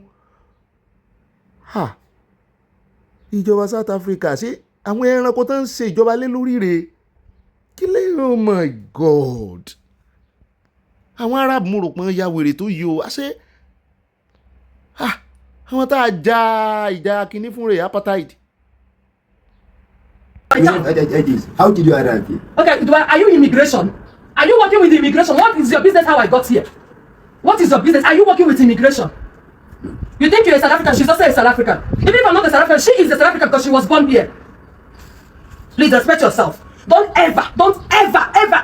You said you're 28, you said you're 21. I know you're older than those age you mentioned. At your age, you don't want to respect yourself, Abi. You don't want to respect yourself. I am not your usual Nigerian, no. Respect yourself. Respect yourself. Anytime you see my child, just move, go on your way. Don't ever stop my child. Not to talk of dragging her. What do you want to take her inside this room to go and do? I was holding her. She knows. Why are you holding her? Drag me. You said you didn't drag her, you were holding her. Holding her for what? What's the reason? Why are you holding her? Why are you holding her? If your big brother come back, I will come and see him. When I see his car here, I will come and see him to warn you. Stay away. Go and look for a job. Stop staying at home. You're old enough. Please. Ṣé wọn níjọba ni tẹ́ ẹ lè fẹjọ́ sùn kò sófin lù wọ́n ni ẹranko làwọn ará bí o. Ó dẹ̀ káàbọ̀ padà bẹ́ẹ̀ rí ìlú onílùú oríṣiríṣi nǹkan ni mo ń ṣẹlẹ̀ sí ọmọ Áfíríkà o ọmọ aláwọ̀ dúdú torí wọ́n máa ń fi pé kò lè ní justice nílùú àwọn. Ẹja wá pò ń bẹ́ ẹja wá yà ní ọ̀dọ̀ ẹgbẹ́ Murik eléyìí ó interest mi gangan ẹja àfẹ́ lójú mo ní kí ni Murik ń sọ sàn náà fẹ́ wọnú igbó lọ ni torí mo rí kan náà àwọn àfáàfùlà nìkan ni mo rí tó lóun náà ní òun fẹ́ tẹ̀lé Sunday Igboho ọjọ́ tó bá ti yá tí Mákindé bá ti gbà kan wọnú jù kan wọnú oko kan rè dóòlẹ̀ mí àwọn ọmọ yìí pé òun fẹ́ tẹ̀lé Sunday Igboho pé Yasin wà tó dájú mo ló da anílà náà ní asẹ́gìtà náà ní ipò ẹ̀pà ẹjá wáyà lọ́dọ̀ ẹgbẹ́ Múríkì wọ́n ní ẹgbẹ́ mùsùlùmí yìí náà ka ìtọ́ síjọba Ọ̀yọ́ pé ó lo ajínigbé Ògbómọ̀ṣọ́ tako Islam ìjọba sọ ìdí tí kò ṣe ní fèsì sí ẹ̀sùn náà wọn méjèèjì ẹja dọ̀ntàn sọ ọ̀rọ̀ ìjínigbé tó wáyé nípínlẹ̀ Ọ̀yọ́ àti ẹ̀sùn pé àwọn ajínigbé ń béèrè fún ìfẹsẹ̀múlẹ̀ òfin ṣàríà nípínlẹ̀ Ọ̀yọ́ tí ń bí nǹkan mìíràn òwe yìí rí bẹ́ẹ̀ bí ẹgbẹ́ Múríkì tó ń jà fún ẹ̀tọ́ àwọn mùsùlùmí wọ́n ṣe fẹ̀sùn kan ìjọba ìpínlẹ̀ Ọ̀yọ́ wípé ó ń lo ìṣẹ̀lẹ̀ ìjínigbé tó wáyé l'Ògbómọ̀ṣọ́ láti tako ẹ̀sìn Islam àtàwọn mùsùlùmí. Alákòóso àgbà ẹgbẹ́ Múríkì ọ̀jọ̀gbọ́n Ishaq Akíntọ́lá sọ nínú àtẹ̀jáde tó fi síta ìyẹn lánàá pé bíbí ire kò ṣeé fowó rà o, táwọn kan ní àwọn agbébọn ń béèrè fún lílo òfin ṣàríà lára nǹkan tí wọ́n fẹ́ kí ìjọba ṣe káwọn tó lè tú àwọn akẹ́kọ̀ọ́ àtàwọn olùkọ́ tó wà lákàtà àwọn sílẹ̀ mú ìfura dání. Ọ̀jọ̀gbọ́n Akíntọ́lá sọ nínú àtẹ̀jáde náà wípé bí àwọn jàǹdùkú agbébọn ṣe ń pè fún lílo òfin ṣàríà nípínlẹ̀ Ọ̀yọ́ ti jẹ́ kí á gbàgbọ́ pé ìjọba gómìnà Ṣèyí Mákindé ń lo ìṣẹ̀lẹ̀ ajínigbé tó ṣẹlẹ̀ láti tako àwa mùsùlùmí nílẹ̀ Yorùbá ni. mo lẹ́yìn mélòó wọ́n ní táwọn mùsùlùmí ti ń jáde páwọn ò ṣe ṣàríà. Múríkì tẹ̀síwájú pé a lè sọ pé bí ọ̀rọ̀ náà ṣe rí nìyí nítorí wípé ìpínlẹ̀ Ọ̀yọ́ ní ìṣẹ̀lẹ̀ yìí ti wáyé lábẹ́ àṣẹ ìjọba ìpínlẹ̀ Ọ̀yọ́. Èyí sì túmọ̀ sí wípé ìjọba ní ipa tí wọ́n ń kó nínú ìdúnàdúrà tó ń lọ lọ́wọ́ pẹ̀lú àwọn ajínigbé. Múríkì ní ìwọ́de táwọn oníṣẹ̀ṣe kan ṣe nílùú Ìbàdàn lẹ́yìn tí fídíò kan kọ́kọ́ jáde lórí nǹkan táwọn agbébọn ń béèrè fún fìdí rẹ̀ múlẹ̀ pé lóòótọ́ ni ìjọba ń lo ọ̀rọ̀ náà láti tako àwọn mùsùlùmí. Onítẹ̀ bá gba ìjọba gbọ́ torí ọ̀rọ̀ ti pín sí méjì, ọ̀tọ̀ ní federal government sọ, ọ̀tọ̀ ní Ọ̀yọ́ state ń sọ. Àwọn méjèèjì náà sì ń bá dúnàdúrà, ó sì ti yé gbogbo ayékéyéké àti rí body language àwọn méjèèjì wípé wọn jọ ṣiṣẹ́ pọ̀, kò sí synergy láàrin wọn, wọ́n jọ ń bá àwọn ajínigbé ìsọ̀rọ̀ lọ́tọ̀ọ̀tọ̀ ni, ọ̀tọ̀ ní back end tán jọ ní. So kí Múríkì náà kàn sọ fún àwọn èèyàn àwọn tán jíyàn gbé fẹ́ sọ pé àwọn èèyàn wọn àwọn tán jíyàn gbé pé àwọn náà fẹ́ bọ́n sọ̀rọ̀ torí àwọn capitalize lórí tí woman yẹn sọ last. Gbogbo alásì mọ̀ wípé wọ́n fọ̀rọ̀ sọ sí woman yẹn lẹ́nu ni, a sì mọ àwọn tí wọ́n ń ṣe agbódegbà fún kínní tán ní kán yí ọ̀rọ̀ yẹn padà torí wọ́n mọ̀ pé ọ̀rọ̀ yẹn lè lẹ́yìn. Ṣé olórí ilé ìgbìmọ̀ asòfin ìpínlẹ̀ Ọ̀yọ́ kò mọ̀ tí ń sọ ni? Sókàndédé jí lójú oorun ló wá ń sọ wípé wọ́n béèrè fún òfin ọjọ́ iwájú. Ṣé Ṣèyí Mákindé ló sọ bẹ́ẹ̀ ni? Ṣé bí olórí ilé ìgbìmọ̀ asòfin ló jẹ́ àmọ́ wọ́n dán béèrè fún weapon gbogbo Ọ̀yọ́ ló sọ bẹ́ẹ̀? Ìgbìyànjú wa ni Múríkì ti ṣe láti dóòlà ẹ̀mí àwọn ọmọ ìgan fúnra wọn. Ìgbìyànjú náà ti ṣe. Ṣé bá bẹ́ẹ̀ Múríkì ni èyí Adéolúwo wà? Ìbọn náà lọ́mọ ogun. Àwọn ò ṣe gbìyànjú láti wọnú ojú tàbí kán náà kán tiẹ̀ ní tàbí kán pé gúnmí wọn pé ó yá o wá bá wọn negotiate. Ebi wọ́n ló máa wọnú ojú wá bá wọn negotiate. Mo gbọ́ tí gúnmí náà ní kò sí baba ńlá baba ẹni tó lè dáhùn dúró lẹ́ni ìwé ẹ̀ tó ń bá fẹ́ rìn sí Nàìjíríà pé kì í ṣe UAE ìtàn ti lé ń padà bí Saudi o pé kò sí baba ńlá kú bá bí èèyàn kan tó lè dáhùn bẹ́ẹ̀ lé ní kò mọ́ wà lẹ́ẹ̀ Yorùbá o. Múríkì ní ìwọ́de ọ̀dà àti kàyún ìjọba ìpínlẹ̀ Ọ̀yọ́ wá fèsì o. Ọ̀jọ̀gbọ́n Akíntọ́lá ní ìdí tí ẹgbẹ́ Múríkì ṣe fẹ̀sùn kan gómìnà pé òun ló ń lo àwọn èèyàn láti tako àwọn mùsùlùmí. Ẹ máa gbọ́rọ̀ ọ̀rọ̀ àsàdànù, ẹ máa gbọ́ ọ̀rọ̀ ẹ̀sà tòmátò. Ẹgbẹ́ Múríkì wá ké pe ìjọba ìpínlẹ̀ Ọ̀yọ́ láti sọ fún gbogbo èèyàn bóyá lóòótọ́ ni àwọn ajínigbé béèrè fún lílo òfin ṣàríà nípínlẹ̀ Ọ̀yọ́ kí wọ́n tó lè fà àwọn akẹ́kọ̀ọ́ àtàwọn olùkọ́ tí wọ́n jí gbé sílẹ̀. Ọ̀jọ̀gbọ́n Akíntọ́lá sọ pé táwọn ajínigbé bá ń tẹ̀lé òfin ṣàríà ni wọn kò ní máa jẹ́ àwọn èèyàn ẹ̀wọ̀n tí wọ́n wo tó tún fẹ́ gbà wọlé. Ẹ̀wọ̀n tó tún fẹ́ gbà wọlé. Àwọn ajínigbé bá ń tẹ̀lé òfin ṣàríà ẹ lọ kọ́ wọn wọ́n sì tẹ̀lé òfin ṣàríà. Aláàfẹ́ ṣàríà ńlẹ̀ Yorùbá kò sọ náà tẹ̀lé gba ọgbọ́n lélẹ̀ yìí ìgbà tẹ kàn ń gba wájú gbẹ̀yìn ni àbí kí lè rí sí ẹ̀yìn èèyàn mi. Ṣàdédé náà kàn ní àwọn ò béèrè fún kíní o ẹ mọ̀ jẹ́ ń tàn yìí kí n mọ̀ sọ̀rọ̀ kan ojú àgbàgbé la wa. Ìjọba ti pinnu láti má ṣe sọ nǹkan kan síta lórí ọ̀rọ̀ ìṣẹ̀lẹ̀ ìjínigbé Ògbómọ̀ṣọ́. Ẹ̀wẹ̀ kọmíṣánná fún ètò ìròyìn nípínlẹ̀ Ọ̀yọ́ ọmọọba Dọ̀tun Oyèládé ti sọ fún àwọn oníròyìn pàápàá jùlọ BBC Yorùbá wípé láti ọjọ́ tí wọ́n ti jí àwọn akẹ́kọ̀ọ́ àti olùkọ́ lọ ní Ẹ̀sìn Ẹ̀lẹ̀ àti Yáwótà l'Ógbómọ̀ṣọ́ níjọba ìpínlẹ̀ Oríire ní ìjọba ti pinnu wípé àwọn ò ní sọ nǹkan gbogbo ìròǹbòrùn tí wọ́n wí kiri àwọn ò ní dá sí mọ́. Kọmíṣánná fún ètò ìròyìn ní ìjọba kò ní dá ẹnikẹ́ni tó bá kọ nǹkan kan lórí ìṣẹ̀lẹ̀ náà ló mọ̀. Ọmọọba Oyèládé pé àwọn bísí àwọn fẹ́ gba àwọn ọmọ ilẹ̀. Ọmọọba Oyèládé sọ pé nǹkan ẹyọ kan tó jẹ́ àtàwọn mọ̀mọ́ àtàwọn bàbá wọn tó jẹ́ ìjọba gómìnà Ṣèyí Mákindé lógún ní àwọn olómù yẹn ń bọ̀ díẹ̀. tó jẹ́ ìjọba Ṣèyí Mákindé lógún ni bí àwọn akẹ́kọ̀ọ́ àtàwọn olùkọ́ tí wọ́n jí gbé l'Ógbómọ̀ṣọ́ yóò ṣe padà wá ní àlàáfíà o. Ìjọba ti pinnu láti má sọ nǹkan kan síta lórí ọ̀rọ̀ yìí mọ́. Mo fi ń dá aráàlú lójú wípé àwọn èèyàn ìpínlẹ̀ Ọ̀yọ́ yóò padà rẹ́rìn lórí ìṣẹ̀lẹ̀ ìjínigbé yìí. Ìpínlẹ̀ Ọ̀yọ́ yóò sì jẹ́ ìpínlẹ̀ àkọ́kọ́ níbi tí ọ̀rọ̀ àwọn ajínigbé yóò ti lójútùú ní gbogbo Nàìjíríà. Lórí ọ̀rọ̀ tí Múríkì sọ pé ìjọba ìpínlẹ̀ ń lo ọ̀rọ̀ sàríà lọ́nà ìtọ́ lórí ìṣẹ̀lẹ̀ ìjínigbé Ògbómọ̀ṣọ́, kọmíṣánná ní ìjọba kò ní dá wọn ló mọ́ o dá kí lẹ́yìn lérò ẹ̀jẹ̀ mọ́ ọ̀rọ̀ yín nínú comment section. Ta ní ń parọ́ fún èèyàn kan, ta ní ń parọ́ fún rọ́ nígbà tí ò sí sínéjì. Èmi ò rò pé ìjọba ìpínlẹ̀ Ọ̀yọ́ ń parọ́. Mo rò pé nígbà tí ọ̀rọ̀ yẹn tó bẹ́yìn yọ táwọn ará ibi tí wọ́n ń béèrè fún sàríà kan ti rí wípé àwọn ti ṣe débi tó lápẹ̀rẹ̀, àwọn ti dọ́kọ̀délé dálé mọ́, àwọn ti gbogbo ìjímèrè àwọn kò sọ igi gùn lórí ọ̀rọ̀ sàríà. Imagine akèèyàn kan dìde tó jọmọ olórí ilé ìgbìmọ̀ asòfin speaker, ó kàn dìde ganu sí máìkì wípé wọ́n ń béèrè fún sàríà tí ò sọ lánàá tí ò sọ ń jẹta. A dúpẹ́ lọ́wọ́ Ọlọ́run o, bọ́lọ́run ó sì máa forí ara wọn sọra wọn náà nù. Gbogbo bí àwọn náà mọ̀ tọ́wọ́ ara wọn bọ́sọ̀ lọ ni. Wọn mọ̀ tán fẹ́ sọ tá a lè fi bìlíìfù wọn. Níjọ́ àtẹ̀wájú gbóhùn tẹ́ ẹ bá lérò ẹ mọ̀ bá ń kọ sínú comment section. Ṣùgbọ́n nígbà tá a gbọ́rọ̀ lẹ́nu woman yẹn ó ti dájú gbangba wípé wọ́n ń sọ̀rọ̀ sí lẹ́nu ni. Yóò sì sọ nǹkan sọ tó rán fẹ́ kúrò nínú ìgbèkùn. Ẹja kò mẹ́jà yà lọ́dọ̀ arákùnrin ìkan lára wọn máa Hausa ni mọ́ fètè sàlẹ̀ mọ́ tòkè báyìí mọ́ fi sọ̀rọ̀ wọn ò bú o, mo kàn fẹ́ kẹ́ ẹ̀ mọ́ ni o. Sísì máa ń sòkodoro ọ̀rọ̀ òun ló wá sọ wípé ló wá jámọ̀ wípé ìjọba gan ló ń encourage àwọn communities láti negotiate. Onílọ́nà wo ó ní kí n sí ohun òun lẹ̀ kó n lè fẹnu ara òun sọ. Ẹ bá ń tẹ̀sí.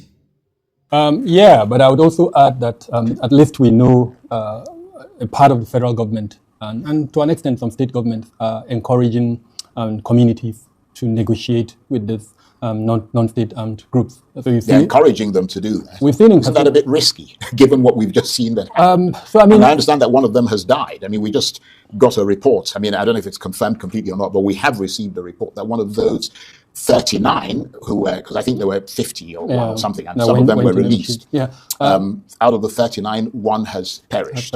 Yeah, so in captivity. Like I was saying, in neighboring Katsina, there is enough evidence to show that the Sulhu, which is the negotiation sort of pact between the communities and the non-state armed groups, they are the bandits, had some element of state sanction.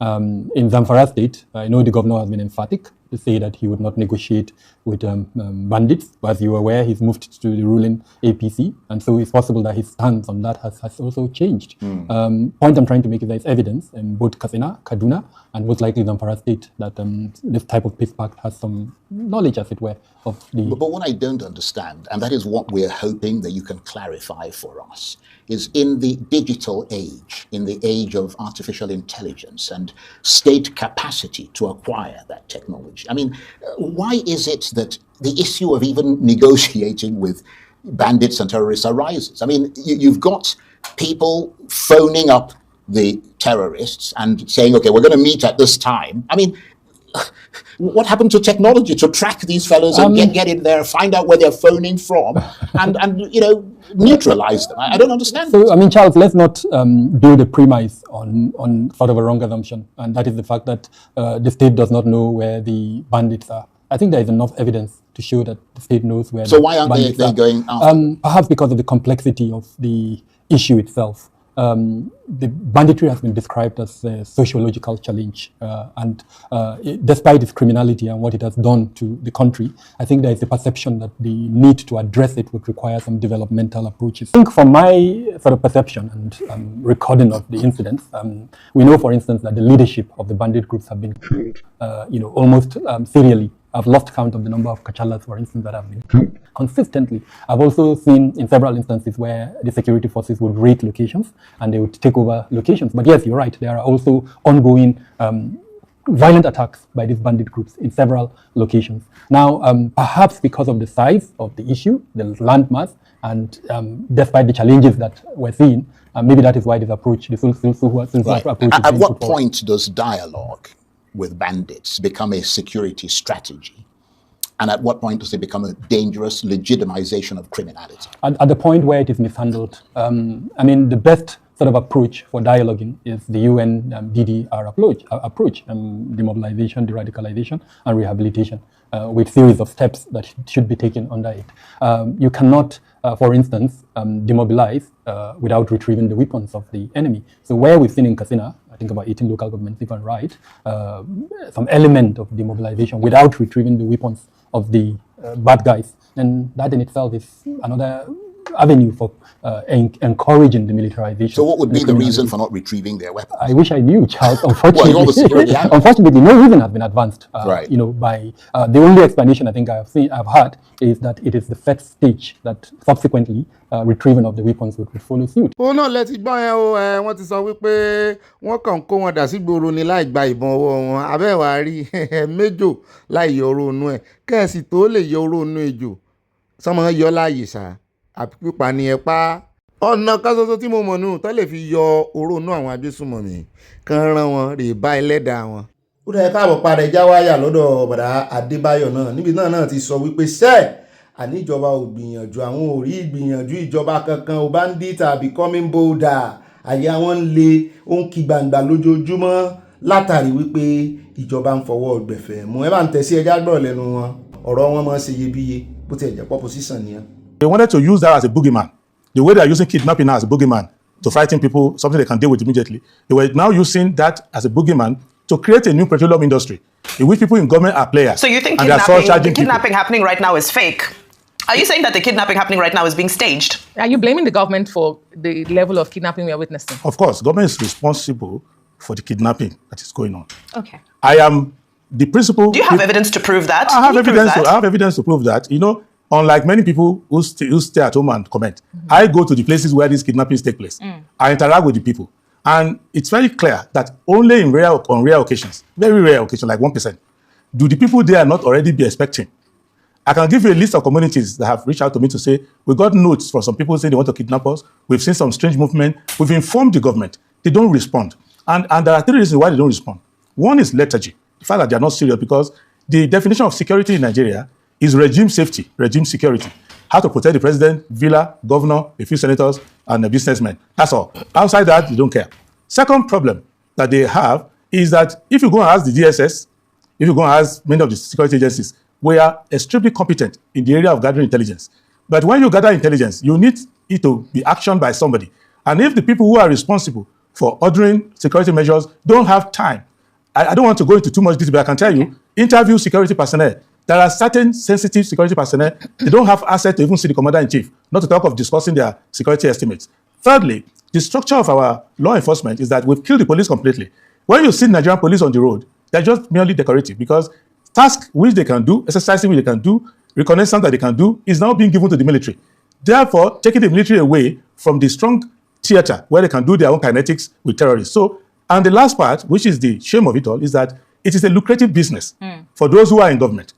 That is where they spend their security votes, buy themselves houses abroad, Mercedes, and do everything in the name of saying, I pay so billion to so number of bandits that you don't see. But eventually, when we catch the bandits, they lose crony, underfed, and when many of them under interrogation will say, all the money I've made so far from all this calamity is 150,000 naira.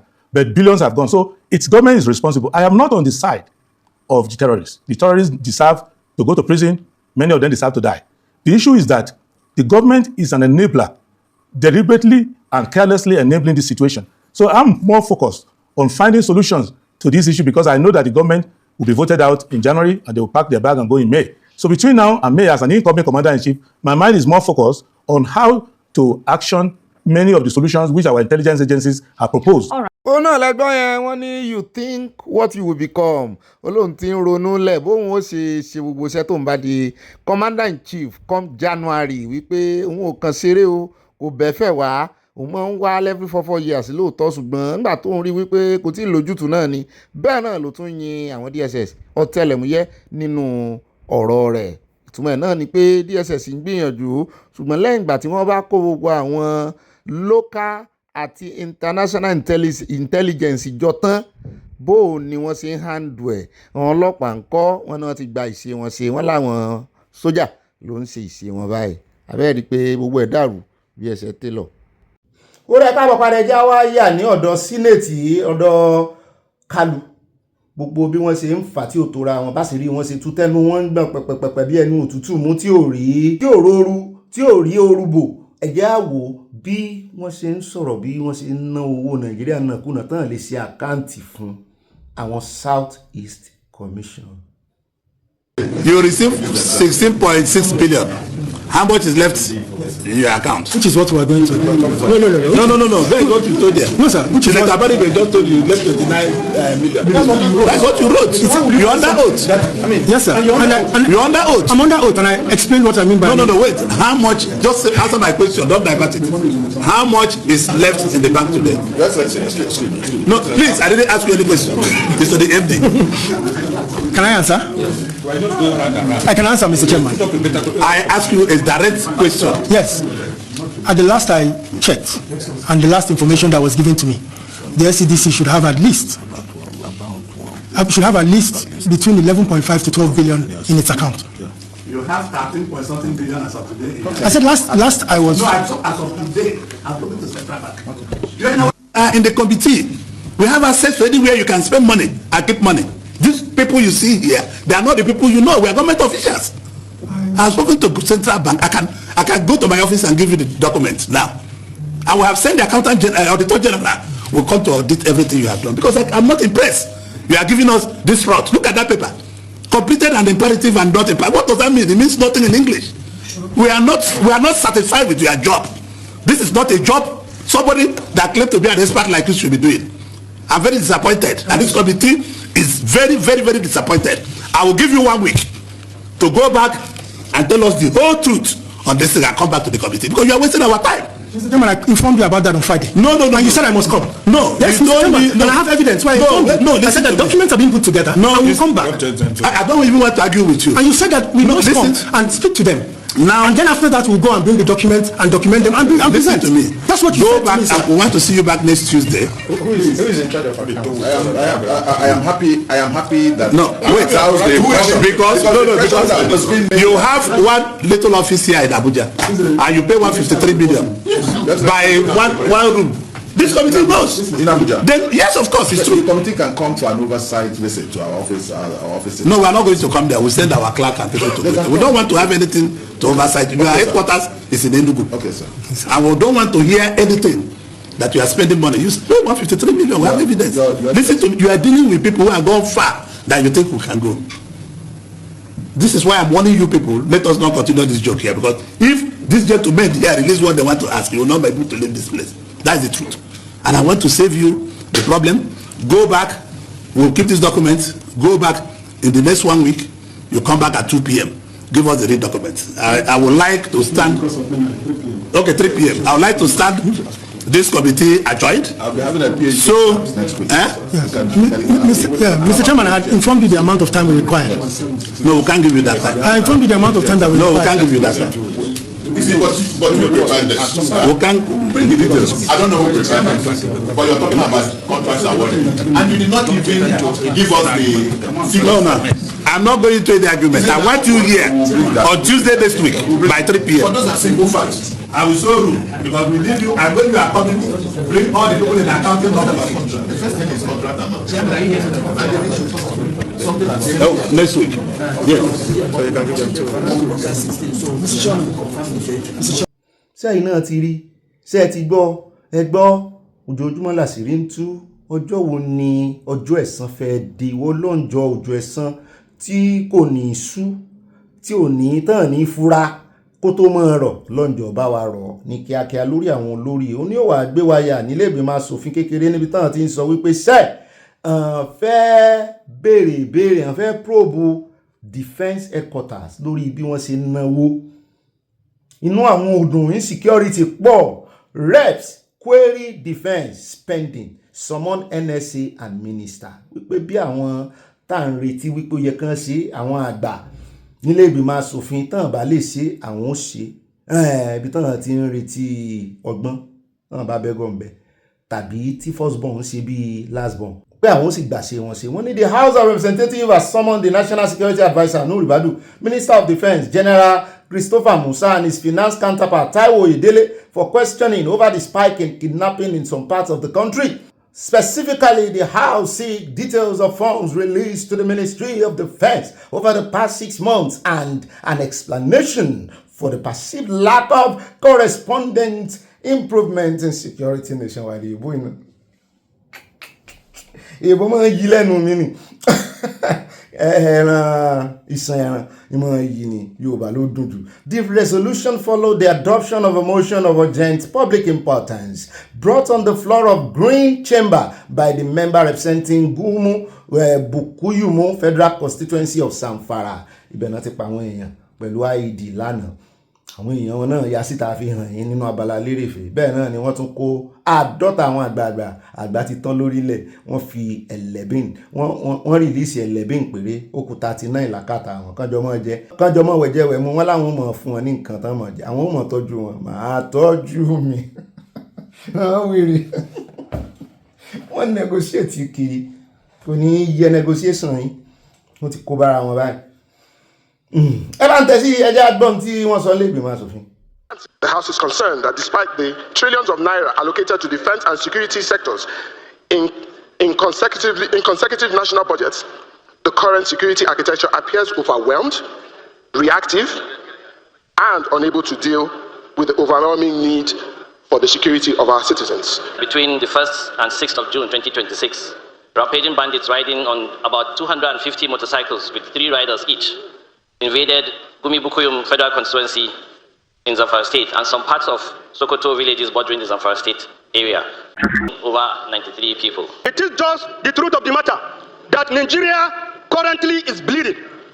Whether we like it or not, it's nothing political, it's the current situation. It's the current situation, Mr. Speaker. We must rise to the challenges. And these people, the new service chiefs, we have never interacted with them. We don't know even what they are doing. My amendment comes as such that the House do summons the Minister of Defense, the National Security Advisor, the Minister of Finance, the service chiefs, the IGP, the DGNSS and NIA in a closed door session to know the releases to them in the last 6 months by the Ministry of Finance and to know why they have not been able to achieve as much as expected from Nigerians. Ó dáa ní báyìí ẹjẹ́ wá yà ní orí ọ̀rọ̀ ti reluwé ìyẹn ọkọ̀ ojú irin tó dànù afẹ́fún lọ́pdéètì wọn ní èèyàn 5 ló ti kú báyìí ọ̀pọ̀lọpọ̀ wà ní ilé ìwòsàn àwọn tí orí kò yọ ń bẹ̀ àwọn náà sọ̀rọ̀ bẹ́ẹ̀ náà ni ọ̀gá wọn pátápátá ní NRC Nigerian Railway Corporation náà ti fún wa ní full update. I was literally on the ground with luggages on my head, my neck, and my son was calling on me, mommy, I'm dying. And all I could feel that period was just fear, and it was so intense. The next time I found myself on the floor with other people, and it was like the train was pressing me. So I don't know how I even managed to come out because it was just so good. As personnel of the Nigerian Railway Corporation continue the recovery of passengers' belongings from the wreckage, a federal government delegation has arrived at the scene to assess the situation and reassures Nigerians of its commitment to railway safety. But we are working around the clock in ensuring immediate restoration of the operation on this route. Let me first congratulate with those who are deceased. It was an unfortunate situation, and unfortunately, we lost 5 of our dear customers, Nigerians. The figure is 5 as at yesterday night, and there has not been any addition to that up to now. We have about 40 injured. Out of these, there were 25 serious injuries, considering the nature of the accidents, a lot of traumatic injuries. Out of these 25, we have seen who are at the hospital today, and some of them are now also being discharged. Some of them have been sent for X-ray and some for surgery. That is the situation of the injured and the deceased. Those are the facts. 482 people were on board. 442 of them were passengers, and another 40 were crew, third-party contractors like the caterers and the cleaners. And also of note is that all people on board were accounted for, and the contact tracing has begun. And within the next 72 hours, we will have contacted everybody on the manifest. The manifest was retrieved 2 hours after the incident. Our system has, for everybody who bought tickets online, they are traceable. We have the phone number when they bought the ticket, we bought the ticket, and all this. So we are doing everything possible to make sure that we manage this situation in the best way possible on ground, and do more than that also if necessary, to conduct a complete track safety audit on all our tracks. You will notice that many of these incidences are happening on two major routes, the Abuja-Kaduna train service and the Warri-Itakpe train services. So we'll continue to do our best to bring it down. The important thing is to make sure we're operating within standard operating procedures, and the maintenance, servicing, operations are done within the rules. Many major injuries. Passengers narrate their experiences. Government is that it should help us, because it's only the train we have now that is helping us to travel, because the road is bad and it's also cheap for us and easy to our destination. They should help us. The road is very bad and the train is not good at all. When the train new come to Delta State, it was not like this, and we are going very well, safe as sand. So I don't really understand what really happened to the train. It was really bad. But before the incident, the train has started shaking already. I was just saying this coach is very bad, and I wanted to cross. There is one man that stands beside me, said, "No, mom, madam, don't go there with your little baby. This coach, you might enter that open space and prick your leg." I said, "Okay, not auto." 2 minutes left when the incident happened. The train starts to shaking. Now I lost my daughter, only be 28 years. They leave the 2 children for this accident. The 2 children the day, but she don't live. He don't live now. No. Our Lord is stream now. No. My husband called with his husband to carry us go now. So we can go and leave our Lord. This train, they help us. But now the road, nobody, the train said, wait till they move. I don't like it. The first time I enter, they move like that. But now the way till they move, they get us. The message of His Royal Majesty, as I've said, is to at least express that they have a speedy recovery, and that God Almighty should at least console the family of those that have lost their loved ones. And we also want to appeal to the Railway Corporation to ensure that at least everything possible is done to ensure that there is safety on the track. ẹ wo ìyàlẹ́nu ló jẹ́ nígbà tí mo gbọ́ ìròyìn tèmi náà rí lánàá. Mo kọ́kọ́ wò kí n tó gbé mo kọ́kọ́ digest ẹ̀. In fact èmi gan wà nínú ọkọ̀ reluwé, mo ń lọ láti ibì kan sí ibì kan ni mo gbọ́ ìròyìn yẹn. Ẹ̀rù sì ń bà mí nínú reluwé tí mo wà. Mo wá ń wò ta bó bá ṣe fídíò. In fact ó ní kan tí mo fẹ́ ṣe fídíò rẹ̀ níbi tí ní station kan lálẹ́ ni, torí night ni mo wọ̀ kó tó di pé mo ń padà bọ̀ ti dájí lélẹ̀ ìtẹ̀rí. Ṣùgbọ́n ti night yẹn mo ráwọn kan tán fi iná sórí bí iná ọdẹ tí wọ́n ń check gbogbo tracks. Ó ní train kan kékeré báyìí ní tán máa ń lò, tán máa fi lọ bọ̀, wọ́n máa check gbogbo tracks. Mi ò bóyá ní nǹkan tán fi monitor ẹ̀ nínú yàrá kíní wọn lọ́hùn ni, àbí anyway àti tí digital station wọn bá wà tán fi máa mọ ibi tó mẹ́hẹ, ibi tí ò mẹ́hẹ, ibi tí wàhálà wà. Torí ó dojú kíní kan mórí tí coach tèmi náà wà nínú ẹ̀gbọ́n mu ni, kí ló lè fa kíní? Àwọn máa ń monitor, kò sí anything ló lè ṣẹlẹ̀ anytime. Ó sojú òfurufú ni, bó sórí ilẹ̀ ni, bó sórí reluwé, bó sórí omi. Maintenance culture Nigeria bad. Yàtọ̀ sí yẹn, gbogbo àwọn kọngílátọ̀ tán gbéṣẹ́ fún ọ̀pọ̀lọpọ̀ wọn fẹ́ jẹ ju iye tán gbàṣẹ́ lọ. Bẹ́ẹ̀ náà ni àwọn tán gbéṣẹ́ fún ọ̀pọ̀lọpọ̀ fẹ́ jẹ ń bẹ̀ ju iye tán ẹni tó fẹ́ ṣiṣẹ́ gan fẹ́ jẹ lọ. Nígbà tán wá ní kan ṣe concrete ló dáa tó sì tẹ̀sí mọ̀ pé irin ló fẹ́ mọ gorí irin ọmọ lọ irin ọmọ bọ̀ ni. Kò sí bí concrete ṣe lè ṣètò, yóò mẹ́hẹ̀ lọ́jọ́ kan. Irin mọ̀ ní gborí ẹ̀ kọjá, bó ti ẹ̀ jẹ́ pé wọ́n lòun náà mọ́ láàbùsọ̀bà àti wípé kì í sórí irin, kì í ṣe tréènì yẹn directly orí ẹ̀kọ́ ni ó gbà. Ṣùgbọ́n nígbà tó jẹ́ pé concrete lẹ fi sí láàrin, irin ló sì ń gorí irin. Èmi rò pé igi náà máa ń lò láyé àtijọ́, àwọn igi tó jẹ́ wípé bá ń bẹ̀ ni. Ọ̀rọ̀ Nàìjíríà sú èmi o. Nítorí àwíjàre kí tó tán lẹ́nu. Tréènì náà wọ́n máa ń ní accident training bí, ṣùgbọ́n àwọn ò ní bá wọn wọkọ̀ lọ́jọ́ tí ebi bá ń pa ojú irin. Àwọn ilé ò tí ẹ lè ṣe kán mọ́ monitor nítorí speed tí train ní eléyìí ń sá sí ti Nàìjíríà lẹ́fẹ́ fi wé. Ṣùgbọ́n maintenance culture kò sí fún Nàìjíríà. Ó rẹ̀ káàbọ̀ padà ilé táwọn fi káde gbogbo rẹ̀ ńlẹ́jẹ́ àyà lọ́dọ̀ Bàbá Bámidélé níbi tó ti ń sọ wípé fẹ́ push, fẹ́ gbé bíìlì kalẹ̀, fẹ́ sponsor rẹ̀ pé one time àti gómìnà o àti president Nàìjíríà o, wọn àmọ́ bóyá senate president wà ń bẹ̀, wọ́n ní one time náà mọ̀ lò tó jẹ́ 6 years Senate leader Ogbeni Bamidele has disclosed plans to sponsor a bill seeking to introduce a single-year tenure for presidents and governors, a move he said would allow elected leaders to focus more on governance and less on re-election politics. Bamidele revealed the proposal during an interview with journalists in his office on Tuesday, saying the legislation would be among the first bills he intends to introduce in the next Senate after the 2027 general election. First time. One of the first set of bills that I look forward to moving, by God's grace, when we come back for the 11th Senate, God willing, is for a bill that will only make it possible for anyone who wants to be president of this country or governor in any part of the state of this country to spend only one tenure of 6 years. So that you don't even have to worry about, wasting almost 1.5 years of your first time thinking and struggling and looking forward to how you'll be re-elected. If you know you are there for 6 years, only one tenure, you put in your best from day one. You know this is the only chance that you have. All right, that's my opinion. It doesn't mean everybody will agree with me.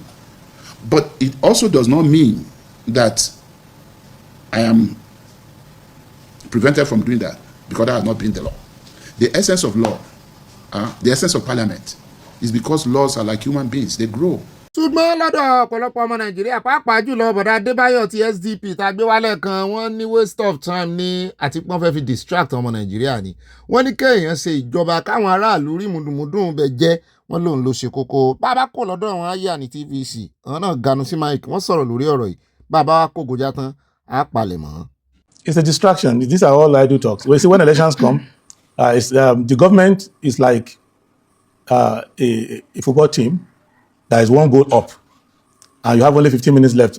So they will be playing around, doing everything, kicking the ball out to wind down the clock. 6-year term, 4-year term, that's not the problem. The problem is that you have to have a system that works. You have to have a political system where the voter decides the winner, where nobody watches INEC as if you are watching a secret society, and that political parties raise ideas and raise new people. So that when you go to a congress of a political party, you go to the convention, they will raise new people that will give you hope. So Nigeria has people like this. So there are solutions to these kind of problems that we have, and they will come up with other things that will work. So my focus, as we're heading towards June 12th, is that we must, once and for all, kill the demon of rigged elections. We must, once and for all, allow the voter to vote. So the issue of how long you stay in power and all of that is irrelevant. It's what you do when you get there. So I think the present system of 4 years, and if you are good enough, you go for another 4 years, it's good enough if the people who are actually going to the government are going there only by winning free, fair, and credible elections. Well, with the political mentality we have as a people, I am one of those people that believe that a 6-year single term may not work. All right? I believe it may not work because Nigerian politicians focus a whole lot on politics. And from what we've seen, this 2-term thing, the first 4 years are always very serious for office holders because they want to impress the people so that their second term bid will not have too many hiccups here and there. The argument that 6 years will encourage accountability or something, I don't look. If a leader is a bad administrator, he's a bad administrator 8 years or 6 years. Okay, so that argument that it will curtail too much focus on politics, I think the only argument that I agree with that is for the 6 years is the expensive nature of our elections. You know, having one election is quite expensive in Nigeria, and having two when one person is still in office, that's a little bit too expensive. And then the power of incumbency argument too. I also agree with that a little bit, but that it will make a big difference, I don't think so. And so why people say it may make a big difference, Nelson, is because when you get into office, you know that you're there for just 6 years. In your mind, you're not thinking that, oh, I'm going for re-election again. So anything you can do, you need to put it in place. Oftentimes people say 4 years is enough to do, something. Now 6 years, in terms of your hospitals, road infrastructure, you have just 6 years. You need to make it right. If you do not do it within 6 years, they are not re-electing you. And even if you do it well, you are not still going to get re-elected. So it's actually a very dicey conversation. Really, I'll try to stay very simple this morning, not to be very encyclopedic. See, it depends on who gets elected into the office. If he's a bad egg, he will just have 6 years of being a bad egg. Exactly. If he's a good egg, we have 6 years of being a good egg. Now, part of the reason for the dual term tenureship was that after the first 4 years, if you're a good guy, they won't look at you and be like, okay, let's put him back in again. If he's bad, well, get out of the way. But Ibrahim, I'm not sure there's been an opportunity in this country where if somebody was bad in the first 4 years, we didn't bring him back again for another 4 years. It's always been incumbency, like you said. So I'm neither for it nor against it. I'm just saying, we need to fix our value system. We need to fix our leadership capacity and abilities so that whether you are given a 4-year or a 6-year tenure, you should deliver. There's a lot that needs to be fixed in this country. So it's not about the duration of time you have in office. It's about your ability to maximize what you have and deliver on the oath you swore, either as a president or a governor. I love this topic. And Ibrahim, I want to come from the angle of, even if you're a good leader, after 6 years you will go. Doesn't it teach us that, you know, when you get to a place, a political place, it's not your father's land, you will leave at some certain time. But oftentimes, we've seen in other African countries that some presidents don't want to go. I know a president, I'm not mentioning the country, very old, he still say people should vote for him. Is this not going to teach us a lesson like, you come, you go, another person comes? You want to mention the name of the country? Oh, I did not. Oh, you did. I did not. When the difference is there, is there. You know, so I'm coming from this particular angle that you know that after some time, you have to leave. Should we not practice that? What do you think? Okay, so I'll ask a question on this table. Do you know why Muslims, you know, rush to bury their dead? You know, tell us. Because the Holy Prophet of Islam said that whenever anyone dies, you know, you bury the person. If the person is a good person, bury the person early enough so that the person meets, you know, the goodies and all of that that the person has done. But if he's a bad person, push the person far away very fast. Don't even delay, so that you bury the person very fast. So it is neither here nor there. So it means that if it's a good president, you have 6 years to enjoy the president. If it's a bad person, you have 6 years to enjoy the bad president. So we have countries, and then we need to make examples from countries. For instance, look at Mexico. They do 1 year single term. I mean, sorry, 6 year, 1 term. You also have the Philippines. They also do the same thing. You also have Mongolia. How developed are these countries? That's the point. Right. And if you look at countries that also do 6 years, we have Russia, Ukraine, and you know, Egypt and some other countries, but they can seek re-election. So others, they ban them from re-election. But you know, for Russia and the like, and if you look at Russia, for instance, you know, one way or the other, if you look at UAE, they have the monarchy. If you look at Saudi Arabia, they have the monarchy system. If you look at Iran, rather, they also have monarchy. And if you look at these countries, when it comes to technology, when it comes to science, when it comes to, they enjoy, quality development. So it is not exactly about how long you perpetuate yourself in power. It's about how good and how visionary you are. So we need to talk about leadership. So if you are saying 6 years single term, it's subject to debate. So we have a whole lot of ways to look at it, right? So let's just continue the debate and see how so if we put our politicians on the weighing scale of integrity, of value, of intelligence, of capacity, how much will they weigh now demand 6 or 1 million years in office? For me, like Nigeria currently operates a two-term system. However, the Senate leader argued that the arrangement often compels elected officials to begin strategizing for a second term barely midway into their first term. Pé ìdí tó ń ṣe fẹ́ gbé ìgbésẹ̀ yẹn kalẹ̀ ni wípé practically gan bí 6 years ìnà ń lò pẹ̀lú 8 years tán lò already pẹ̀lú 2 times pé because tán bá ti ṣe first term alákọ̀ọ́kọ́ tán bá ti ṣe dé ìdajì tán ti lò 2 years ń bẹ pé pé ọdún méjì yòókù tán fi parí first time wọn pé campaign na ma fi ṣe politics na ma fi ṣe pé kò wúlò pé kàn kúkú reduce kàn yọ 2 years yẹn kó ń bẹ. It's not a matter of kéèyàn máa count here. It's not how long, it's how far. Kí ló ti gbé ṣe pé ìtumọ̀ náà ni pé gbogbo ọdún mẹ́jọ tán náà ń lò tán pé 2 times pragmatically gangan pé technically gangan ọdún mẹ́fà náà ń lò. Wọ́n á ní sọdún mẹ́fà ó tó ṣèjọba ṣe ẹ̀tún ní sọdún mẹ́fà single term ẹ̀ ní sọ di 2 times tó bá yá tí ó wà di wípé ọdún 12 náà máa lò yẹn mo ní kò ní kan àwa ibi ò ní kan àwa ó ti kó mbẹ láṣẹ Ọlọ́run Èdùmàrè. Àwọn èèyàn ló wá ń bi mí wípé Àtìkù ńkọ́ ṣé ẹ lérò pé yóò gbà àyà l'Àtìkù lè gbà láíláí. Peter Obi ńkọ́ ní Peter Obi lè gbà torí ọdún mẹ́rin gan nígbà kan sì ń sọ ọdún mẹ́rin ló ti sọ wípé term kan ló ń fẹ́ lò. Mo ní ta eléyìí ní ṣe ní ìsìn tó bá win ní eléyìí ní ìsìn tí ò lè rí bẹ́ẹ̀ tó bá win ní ẹ̀ ṣé fúnra rẹ̀ yóò wá sọ di 1 single term ni. Ayẹyẹ 2027 náà wọ́n ń dáwọn rẹ̀ wọ́n ní inú rẹ̀ ó dùn torí yóò tún ní 2 years sí nígbò tí sọ pé single term ló ń fẹ́ lò ṣùgbọ́n kò lè tẹ́ Àtìkù lọ́rùn. Mo ní kí ni ìdí torí kò ní fẹ́ kí orúkọ ọ̀hún yọyẹ́ láàrin gbogbo president ìyẹn tó akànrin imagine ni o torí àwọn òníbọn sí ń bẹ̀ torí kìí ṣe ti kú kìí ṣe tàrùn àwọn lágbára Ọlọ́run àṣẹ̀dá akọ́dá àníbọn sí ń bẹ̀ mọ́.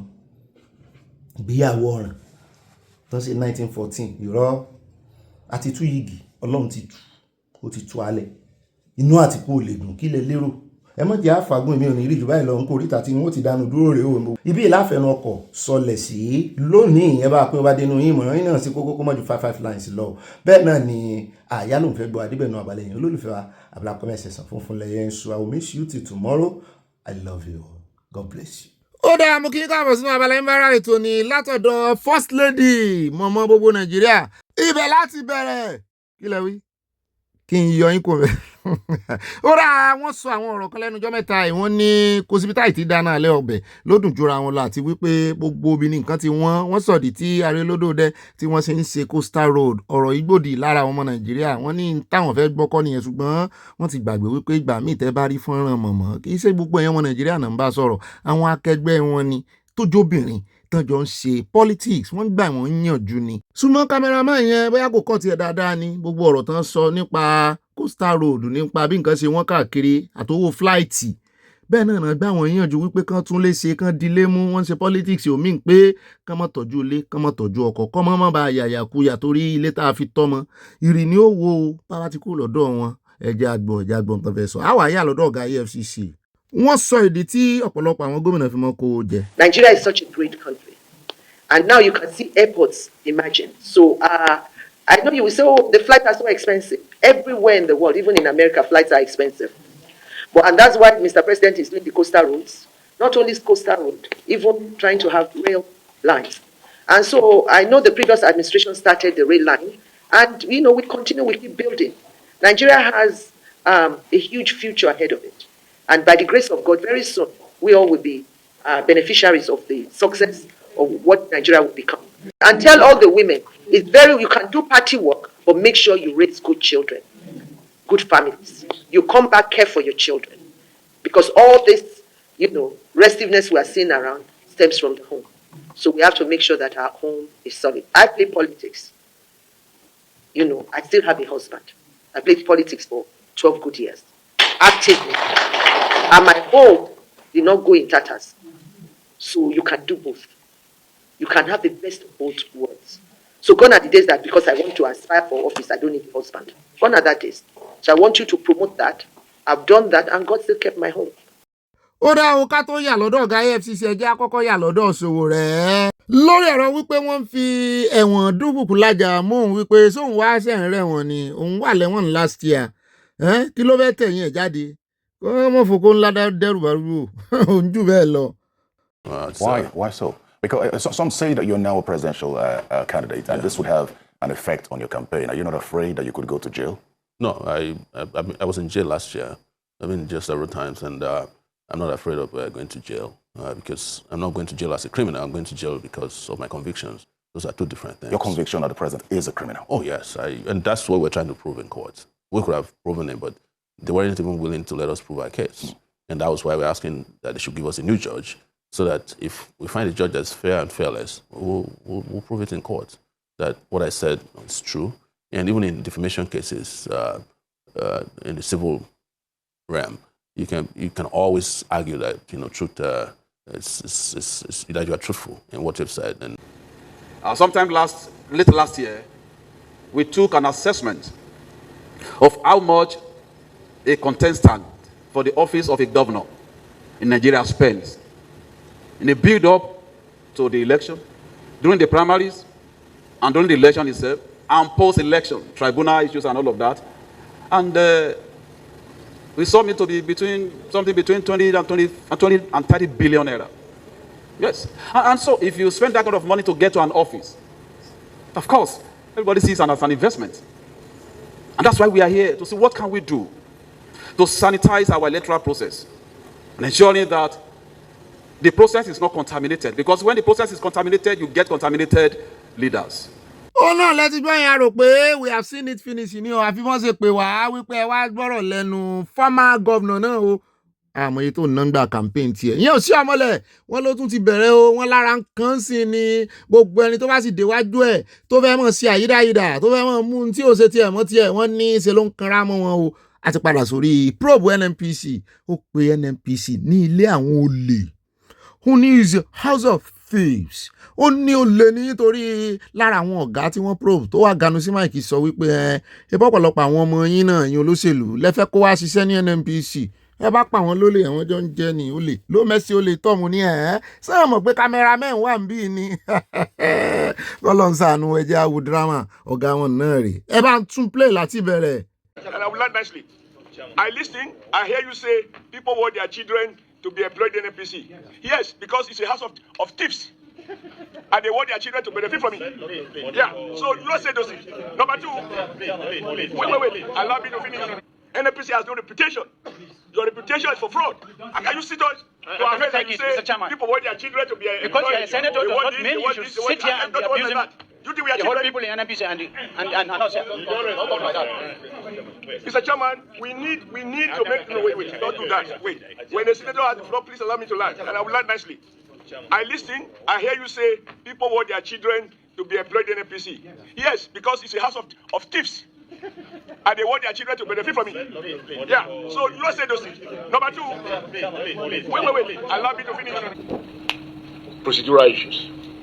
ẹ tí ì rí dírámà o ọlọ́run ìròyìn tòní ó lékè nkà ẹ jẹ́ ń kọ́kọ́ fún yín ní appetizer ẹ mọ̀ pé kóúnjẹ tó jiná ẹ mọ àwọn mọ̀mọ́ wa bá ń ṣebẹ̀ lọ́wọ́ tó bá kọ́kọ́ bẹ̀rẹ̀ pẹ̀lú ẹran díndín wọ́n á kọ́kọ́ yọ díẹ̀ mi àbí ká lọ yọ jẹ ká kàn fi panu appetizer rẹ̀ ẹgbọ́n tí so òsì ọmọlẹ̀ sọ ó ní mele Kyari yẹn ó ní kíkú ni láàyè ni o ó ní kẹ́ ẹ wọ wa kán wọ wa àwọn tí wọ́n ní lónìí lè ní jẹ́ táwọn máa issue arrest warrant yẹ pé ó bà nǹkan jẹ́ pé ẹni tó tún wá rán wa náà wá ń sẹnu lebelebe sáwọn ẹ mọ̀ jẹ́ ń gba ọ̀rọ̀ sọ lẹ́nu rẹ̀ kó fẹ́nu ara rẹ̀ sọ.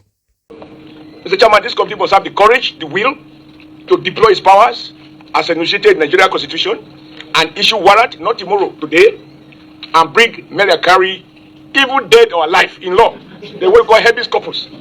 Even if he's dead, we want to see the body. And he will account. As you say, here lies a man who died without accounting for his alleged crime that rose into trillions of naira. We are not talking of billions of naira.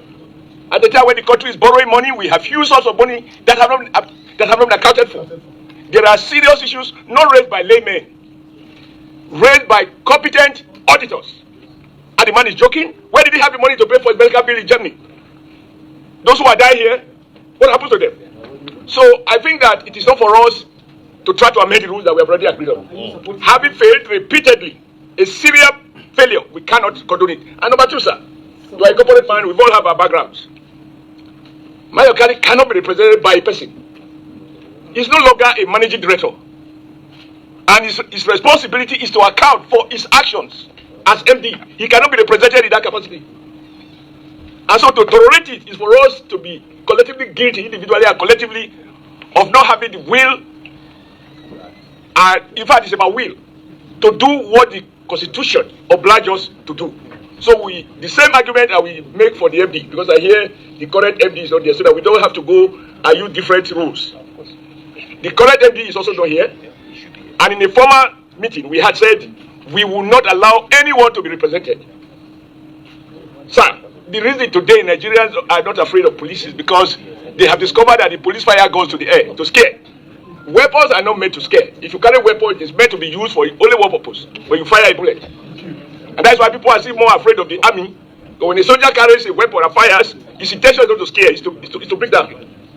So I hold the view that under your leadership, end to exceptions, end to excuses. I will invoke our powers to order the arrest and of Mele Kyari and of the managing director of NNPC, both the past and the present. They are guilty of the same offense.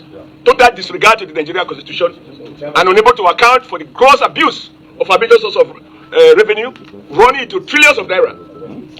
Just a portion of that. Okay, thank you. The motion are of the same facts and figures, and I will consolidate and second them. Mr. Chairman, distinguished colleagues, fellow Nigerians, by my records, this is the 9th sitting of this very important committee on this particular matter. On 3 occasions, I presided, and the CEO of NNPCL didn't show. So this is the 9th time this august body being a statutory committee. This committee was not created by the rules of the Senate. This committee is among the 2 or 3 statutory committees created by our Constitution. That tells you how important this committee is. That tells you the interest of Nigerians toward this committee. Distinguished colleagues, it goes without saying that the former CEO of NNPCL has no regard and respect for this committee. It also goes without saying that he has no defense on the allegation leveled against him over corruption while in office. Therefore, waiting for the CEO of NNPCL again will amount to what we call in law wild guild chairs, and I will be part of that. I hereby second the motion using our powers as given to us by the Constitution to order for the arrest of Mr. Kyari, the former CEO of NNPCL. I so second. Thank you. Those in support of the motion say aye. Aye. Those against say nay. Okay.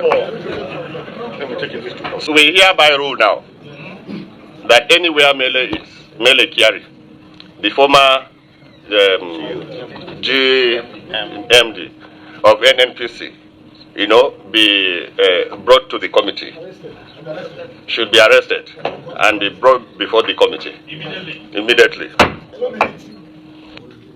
The ayes have it. So we set up a committee of 3 later to investigate. And also for clarity, we will raise the warrant and forward it to the Senate President, to execute. That is in respect of the first motion that we ruled. Clark, the next person. Ṣáà second motion ọgbọ́n ọmọ Nàìjíríà náà second motion everybody náà ní kàn rè gbé kúkú ní àbáyé devils couples kíkan gbé wa ó ti tó gé ọmọ léèfì ṣùgbọ́n ẹni tó wá tó tún wà ń bẹ̀ ní ìsìn bọ̀dà báyọ̀ ojú la rí orí òdenu kí tún ní tiẹ̀ ń bẹ̀ wọ́n ní kankan wàá ṣe amúgbálẹ́gbẹ̀ẹ́ rẹ̀ ni. Tálẹ́ wá fẹ́ ránṣẹ́ ní ìsìn sọ́lọ́pàá ní ó rè gbé àbí EFCC ní ẹran sí wọn. EFCC nítorí ó ní í ṣe pẹ̀lú corruption ààrẹ olódò rẹ̀ sì ṣe sọ ni wípé 0 tolerance for corruption bẹ́ẹ̀ náà ni àwọn ò ní gbà wọ́n ti declare emergency fún corruption bẹ́ẹ̀. So this is the right time. Kò sí àtúnwé aṣẹ́ kankan mọ́ ẹ̀ ń bá wa represent ẹ̀ náà tó tún bínú tó ń fọwọ́ lálẹ̀ fún ẹ̀ mọ́ náà kò jù bá náà lọ káwọn èèyàn mọ́ bẹ̀rù àti wá represent ẹ̀ kí ló ń dúró kán represent ẹ̀ fún ẹlẹ́ẹ̀kẹsàn rèé the 10th Senate bóyá ó fẹ́ kó pẹ́ lẹ́ẹ̀kẹwàá àṣẹ ìbẹ̀rẹ̀ ní Mele Kyari yóò jẹ yan rẹ̀ níṣu yóò jẹ ìmírò kan fẹ́ sún ọjọ́ ìyá rẹ̀ di second term tẹ́lẹ̀ ni ṣùgbọ́n oúnjẹ ọbẹ̀ ẹni wípé yóò bẹ̀rẹ̀ sí jẹ ìyá rẹ̀ ní ìsìn ẹ mọ́ pariwo lódòdó o ráwọn ọmọ Nàìjíríà kan àwọn opposition kan wọ́n á tún bẹ̀rẹ̀ sí pariwo ní ìsìn kán mọ́ pariwo lódòdó o kán fi EFCC lẹ̀ kán fi Senate lẹ̀ kán fojú ẹ̀ gbolẹ̀ wà dáadáa ni mo miss òun ti re báwọ̀sí kọ́ ló lọ́hùn níbi tó ti fẹ́ ṣe gómìnà ó ti ń prepare fún governorship tó rò ní ìfàmú nínú primaries wọn. Ó dá ọkà tó wá káde gbogbo ìròyìn ńlẹ̀ lónìí ẹjẹ́ àwa yà lọ́sùn state arákùnrin tán fẹ̀sùn kàn wípé òun gangan ní dàlúrú tí Adeleke fẹ̀sùn kàn òun náà ti ṣe fọ́nrán jáde ó ní kán wá gba nǹkan ra òun ó lóun ò mọ nǹkan kan òun ò mọwọ́ mẹsẹ̀ o mo ní aṣọ tó wá wọ̀ ìbò ló ṣe jẹ́ aṣọ NURTW ó ní bá a ṣe rí inú iṣẹ́ ìhun re o ìdí iṣẹ́ ni láti tí mọ́ ní lọ́lẹ̀ o lọ́mọdé àṣìṣe ẹ̀bùn èmi ò tí ì pàdé òbí náà láyé ní Nàìjíríà tí wọ́n ní iṣẹ́ wo ló fẹ́ kọ́mọ rẹ̀ sí tí ó wà dárúkọ agbèrò ń ò tí ì rí ó ga o ẹjẹ́ àwojú rẹ̀ èmi rò pọ́n lọ́mọ líle ni ó ṣe wá ń sọ̀rọ̀ bí ẹni tí ò lè jẹ́ kọ̀ọ̀kan tán báyìí. ó kí ọmọ orílẹ̀-èdè Nàìjíríà ó yẹ kí ọmọ bíbí ìpínlẹ̀ Ọ̀ṣun orúkọ mi ni Alhaji Kazeem Oyewale tí gbogbo yẹn mọ̀ sí àṣírí níbà tí mo lè jẹ́ ọ̀gá fún àwọn ẹgbẹ́ onímọ́tò ní ìpínlẹ̀ Ọ̀ṣun. Ìdí pàtàkì tí mo fi ṣe fídíò tí mo ń ṣe yìí lórí oríṣiríṣi information ni mo ti gbọ́ lórí ọ̀gá sójà tó wà lẹ́dẹ̀ pẹ̀lú bó ṣe ní kí wọ́n wá mi kí again because election tó ń bọ̀ mo dẹ̀ fẹ́ rán ọmọ orílẹ̀-èdè Nàìjíríà létí àti ọmọ bíbí ìpínlẹ̀ Ọ̀ṣun tí mo bá gbàgbé ní 2022 tá a fẹ́ ṣe the same election mo ò mọ̀ nǹkan tí mo ṣe ọ̀gbọ́n onímọ́tò ní mi ò kí ń ṣe tọ́ọ̀gì ọ̀gbọ́n onímọ́tò ní mi tó jẹ́ tí mo jẹ́ ọ̀gá fún àwọn NRTW mi ò mọ̀ nǹkan tí mo ṣe fún sójà rẹ̀ ní ìtàkà bá ti fẹ́ ṣe election ọmọ àdàbí kan wà mí kiri 2022 the same thing àrẹ́sì àwọn èèyàn mi nìyẹn pẹ̀lú àwọn onímọ́tò tó wà pẹ̀lú mi mi ò mọ̀ nǹkan tí mo ṣe fún Mr. Governor tó wà bẹ̀ ẹ pé wọ́n máa sọ pé kí sójà máa wà mí kiri every time torí mo gbọ́ mi information lánàá pé wọ́n ṣe meeting pé ẹni bẹ̀tán sójà bá ti rí mi kan mi sọ pé wọ́n gọ̀ mí down àbí nǹkan mo fẹ́ bẹ gbogbo ọmọ orílẹ̀-èdè Nàìjíríà kánjọ́ ọkọ bá mi bèrè nǹkan tí mo bá ṣe fún wọn ọ̀gá onímọ́tò ní mi anytime because of how mo support APC mi ò mọ̀ next thing àrèjọsẹgbẹ́ kan náà mi mọ̀ nǹkan tí mo ṣe fún ọ̀gá sójà yẹn wọ́n bá mi bèrè nǹkan tí mo bá ṣe fún wọn mi ò kí ń ṣe tọ́ọ̀gì mi ò kí ń dáàgà arúgbó ọmọ onímọ́tò ní mi tí mo dẹ̀ níṣẹ́ mi lọ́wọ́ tí mo dẹ̀ mọ èèyàn tó wà lọ́dà mi ọlọ́run ìjọ kó bá ẹjọ́ kí gómìnà yé pariwo mi kan fi mí lọ́rùn sílẹ̀ kan fi mí lọ́rùn tó wá ti fọ́gà sójà sí pé fọ́gà sójà kó tún méjì mi pé kó àrẹ́sì mi ọjọ́ bá rí mi gan ìṣó ní kan pa mí gan ni wọn ní kan àrẹ́sì mi mi ò mọ̀ nǹkan tí mo ṣe fún wọn mi ò mọ̀ nǹkan tí mo ṣe fún wọn agbófinró wa ń lù náà wọ́n dẹ̀ rí nǹkan tó ń ṣẹlẹ̀ wáyé sójà sókùn ti ṣẹlẹ̀ lùrù tẹ́bi tó gbé ẹni bá fẹ́ máa fi tẹ́yìn sójà tẹ́tẹ̀ àwọn èèyàn tẹ́bi tó rí àtẹ́tẹ̀ lẹ́sẹ̀ tó ń bọ̀ ní káwọn bàjáde dìbò fún ẹta fẹ́ nàbí báwo kò lẹ́sí ọ̀kan tó jọ èèyàn ọmọ orílẹ̀-èdè Nàìjíríà ìjọ mo bẹ̀ ní mo rọ̀ yìí ìjọ ẹ bá wa dá sí ọkọ̀ tí ń ṣẹlẹ̀ nípínlẹ̀ Ọ̀ṣun lọ́dún jẹ́ kó bàjẹ́ o nígbà tí mo sọ pé wọ́n pààyàn gbà yẹn gbogbo ẹni ìjọba ni àwọn ọlọ́pàá bá wa arrest ṣe pé wọ́n ṣiṣẹ́ wọn bí iṣẹ́ gbà yẹn wọ́n náà ṣe nípa adélé kan lọ gbàgbó wọn lẹ̀ wọ́n á ti ní kán lọ bá àwọn ẹjọ́ ìṣòro máa tó fẹ́ dájọ́ wọ́n á ti bá wọn sọ̀rọ̀ wọ́n á fún wọn release wọ́n á fún wọn bẹ́ẹ̀ wọ́n ní nǹkan ṣe sí everybody wà bẹ́ẹ̀ gbogbo àwọn ilé kan mìíràn gbogbo àwọn nuru chairman tó wà bẹ́ẹ̀ sí tó ń gbé chairman fún lọ bí èkó ìwé ló jẹ rí nítorí pé bá wọn yìnbọn báyìí bá wọn pààyàn wọ́n fi gbé chairman fún wọn dẹ̀ ní nǹkan ṣe sí tó máa ti wà arrest wọn báyìí wọ́n fún wọn bẹ́ẹ̀ ni yes ìgbà tí kéèsì yẹn ṣẹlẹ̀ lọ gbogbo àwọn ọlọ́pàá tó ṣiṣẹ́ fún tó ṣiṣẹ́ tó fi arrest àwọn èèyàn àwọn tó pààyàn wọn bá dédé sọ pé olùkọ́ gbé kú lọ sùn ìwọ́n sọ pé ó ṣiṣẹ́ pé abọ́lẹ̀ tí máa pààyàn èèyàn kì í ṣẹ́rùn náà àbí àwọn náà wà sí àmà rí àpàtà báwọn bá lókun yàn lọ́rùn àní dóòlù bá ti dóòlù náà ẹwà ìpẹ́bẹ̀ sí pé anybody ẹ tó wà arrest àwọn boys yẹn gbà yẹn gómìnà Adeleke kí wọ́n transfer ẹ̀kọ́ lọ sùn wọ́n dẹ̀ mi sọ pé àwọn gbàgbó àwọn tí wọ́n arrest sílẹ̀ tí wọ́n ní wọ́n pàpọ̀ èèyàn gbogbo nǹkan dáṣọ evidence wà náà pé bẹ́ẹ̀ àmú fake àbí àmú lórí gbogbo àwọn family ẹ̀tọ́pa family ẹ̀lú wà tó bá gbẹ́gbẹ́ gbogbo ọjà ìgbogbo ọ̀tọ́pa family ẹ̀lú wà náà tí wọ́n mọ̀ èmi tí mo sọ ẹ̀dùn òrùkọ àbúrò mi nílé ni gbogbo àwọn tó pa wọ́n pa my friend wọ́n pa otosodi wọ́n pa mosquito wọ́n pa bàbá yẹn ní mọ́tò náà àwọn èèyàn tó pa pọ̀ gan tó pé wọ́n dẹ̀ ní ọkọ̀ ṣe sí wọ́n dẹ̀ make arrest tàbí wọ́n pa spanner ìyẹn ọmọ Òṣogbo ṣe gbogbo kan yẹn ṣé gómìnà Adeleke olùgbé kan yẹn ṣẹlẹ̀ ní wáyé tí wọ́n action lórí gbogbo kan yẹn àwọn iná ló máa lọ gbà wọ́n lẹ̀ tá máa ti make arrest táwọn bàbá arrest wọn àwọn gangan ló máa lọ gbà wọ́n lẹ̀ ìjọ sọ bẹ́ẹ̀ yẹn wọ́n dú ọmọ yẹn lọ́rùn ni táwọn ọlọ́pàá gan agbókùn rẹ̀ bẹ́ẹ̀ tọ́lẹ̀ ṣiṣẹ́ lé bẹ́ẹ̀ kọjá wọ́n dẹ̀ make àwọn ọlọ́pàá mi sọ pé àwọn arrest àwọn pípù yẹn tó lè mọ̀ pé yes confam nǹkan tó sọ. ìyẹn nínú òṣèlú náà lẹ ń para yín bẹ́ẹ̀ àti ẹ̀gbọ́n ẹ̀fọn tẹ̀ náà pa àsọ̀wọ́ èèyàn ní jẹ́ mosquito ẹ ò bọ́ ṣe ń para àwọn tó ń fẹ̀sùn kanra wọn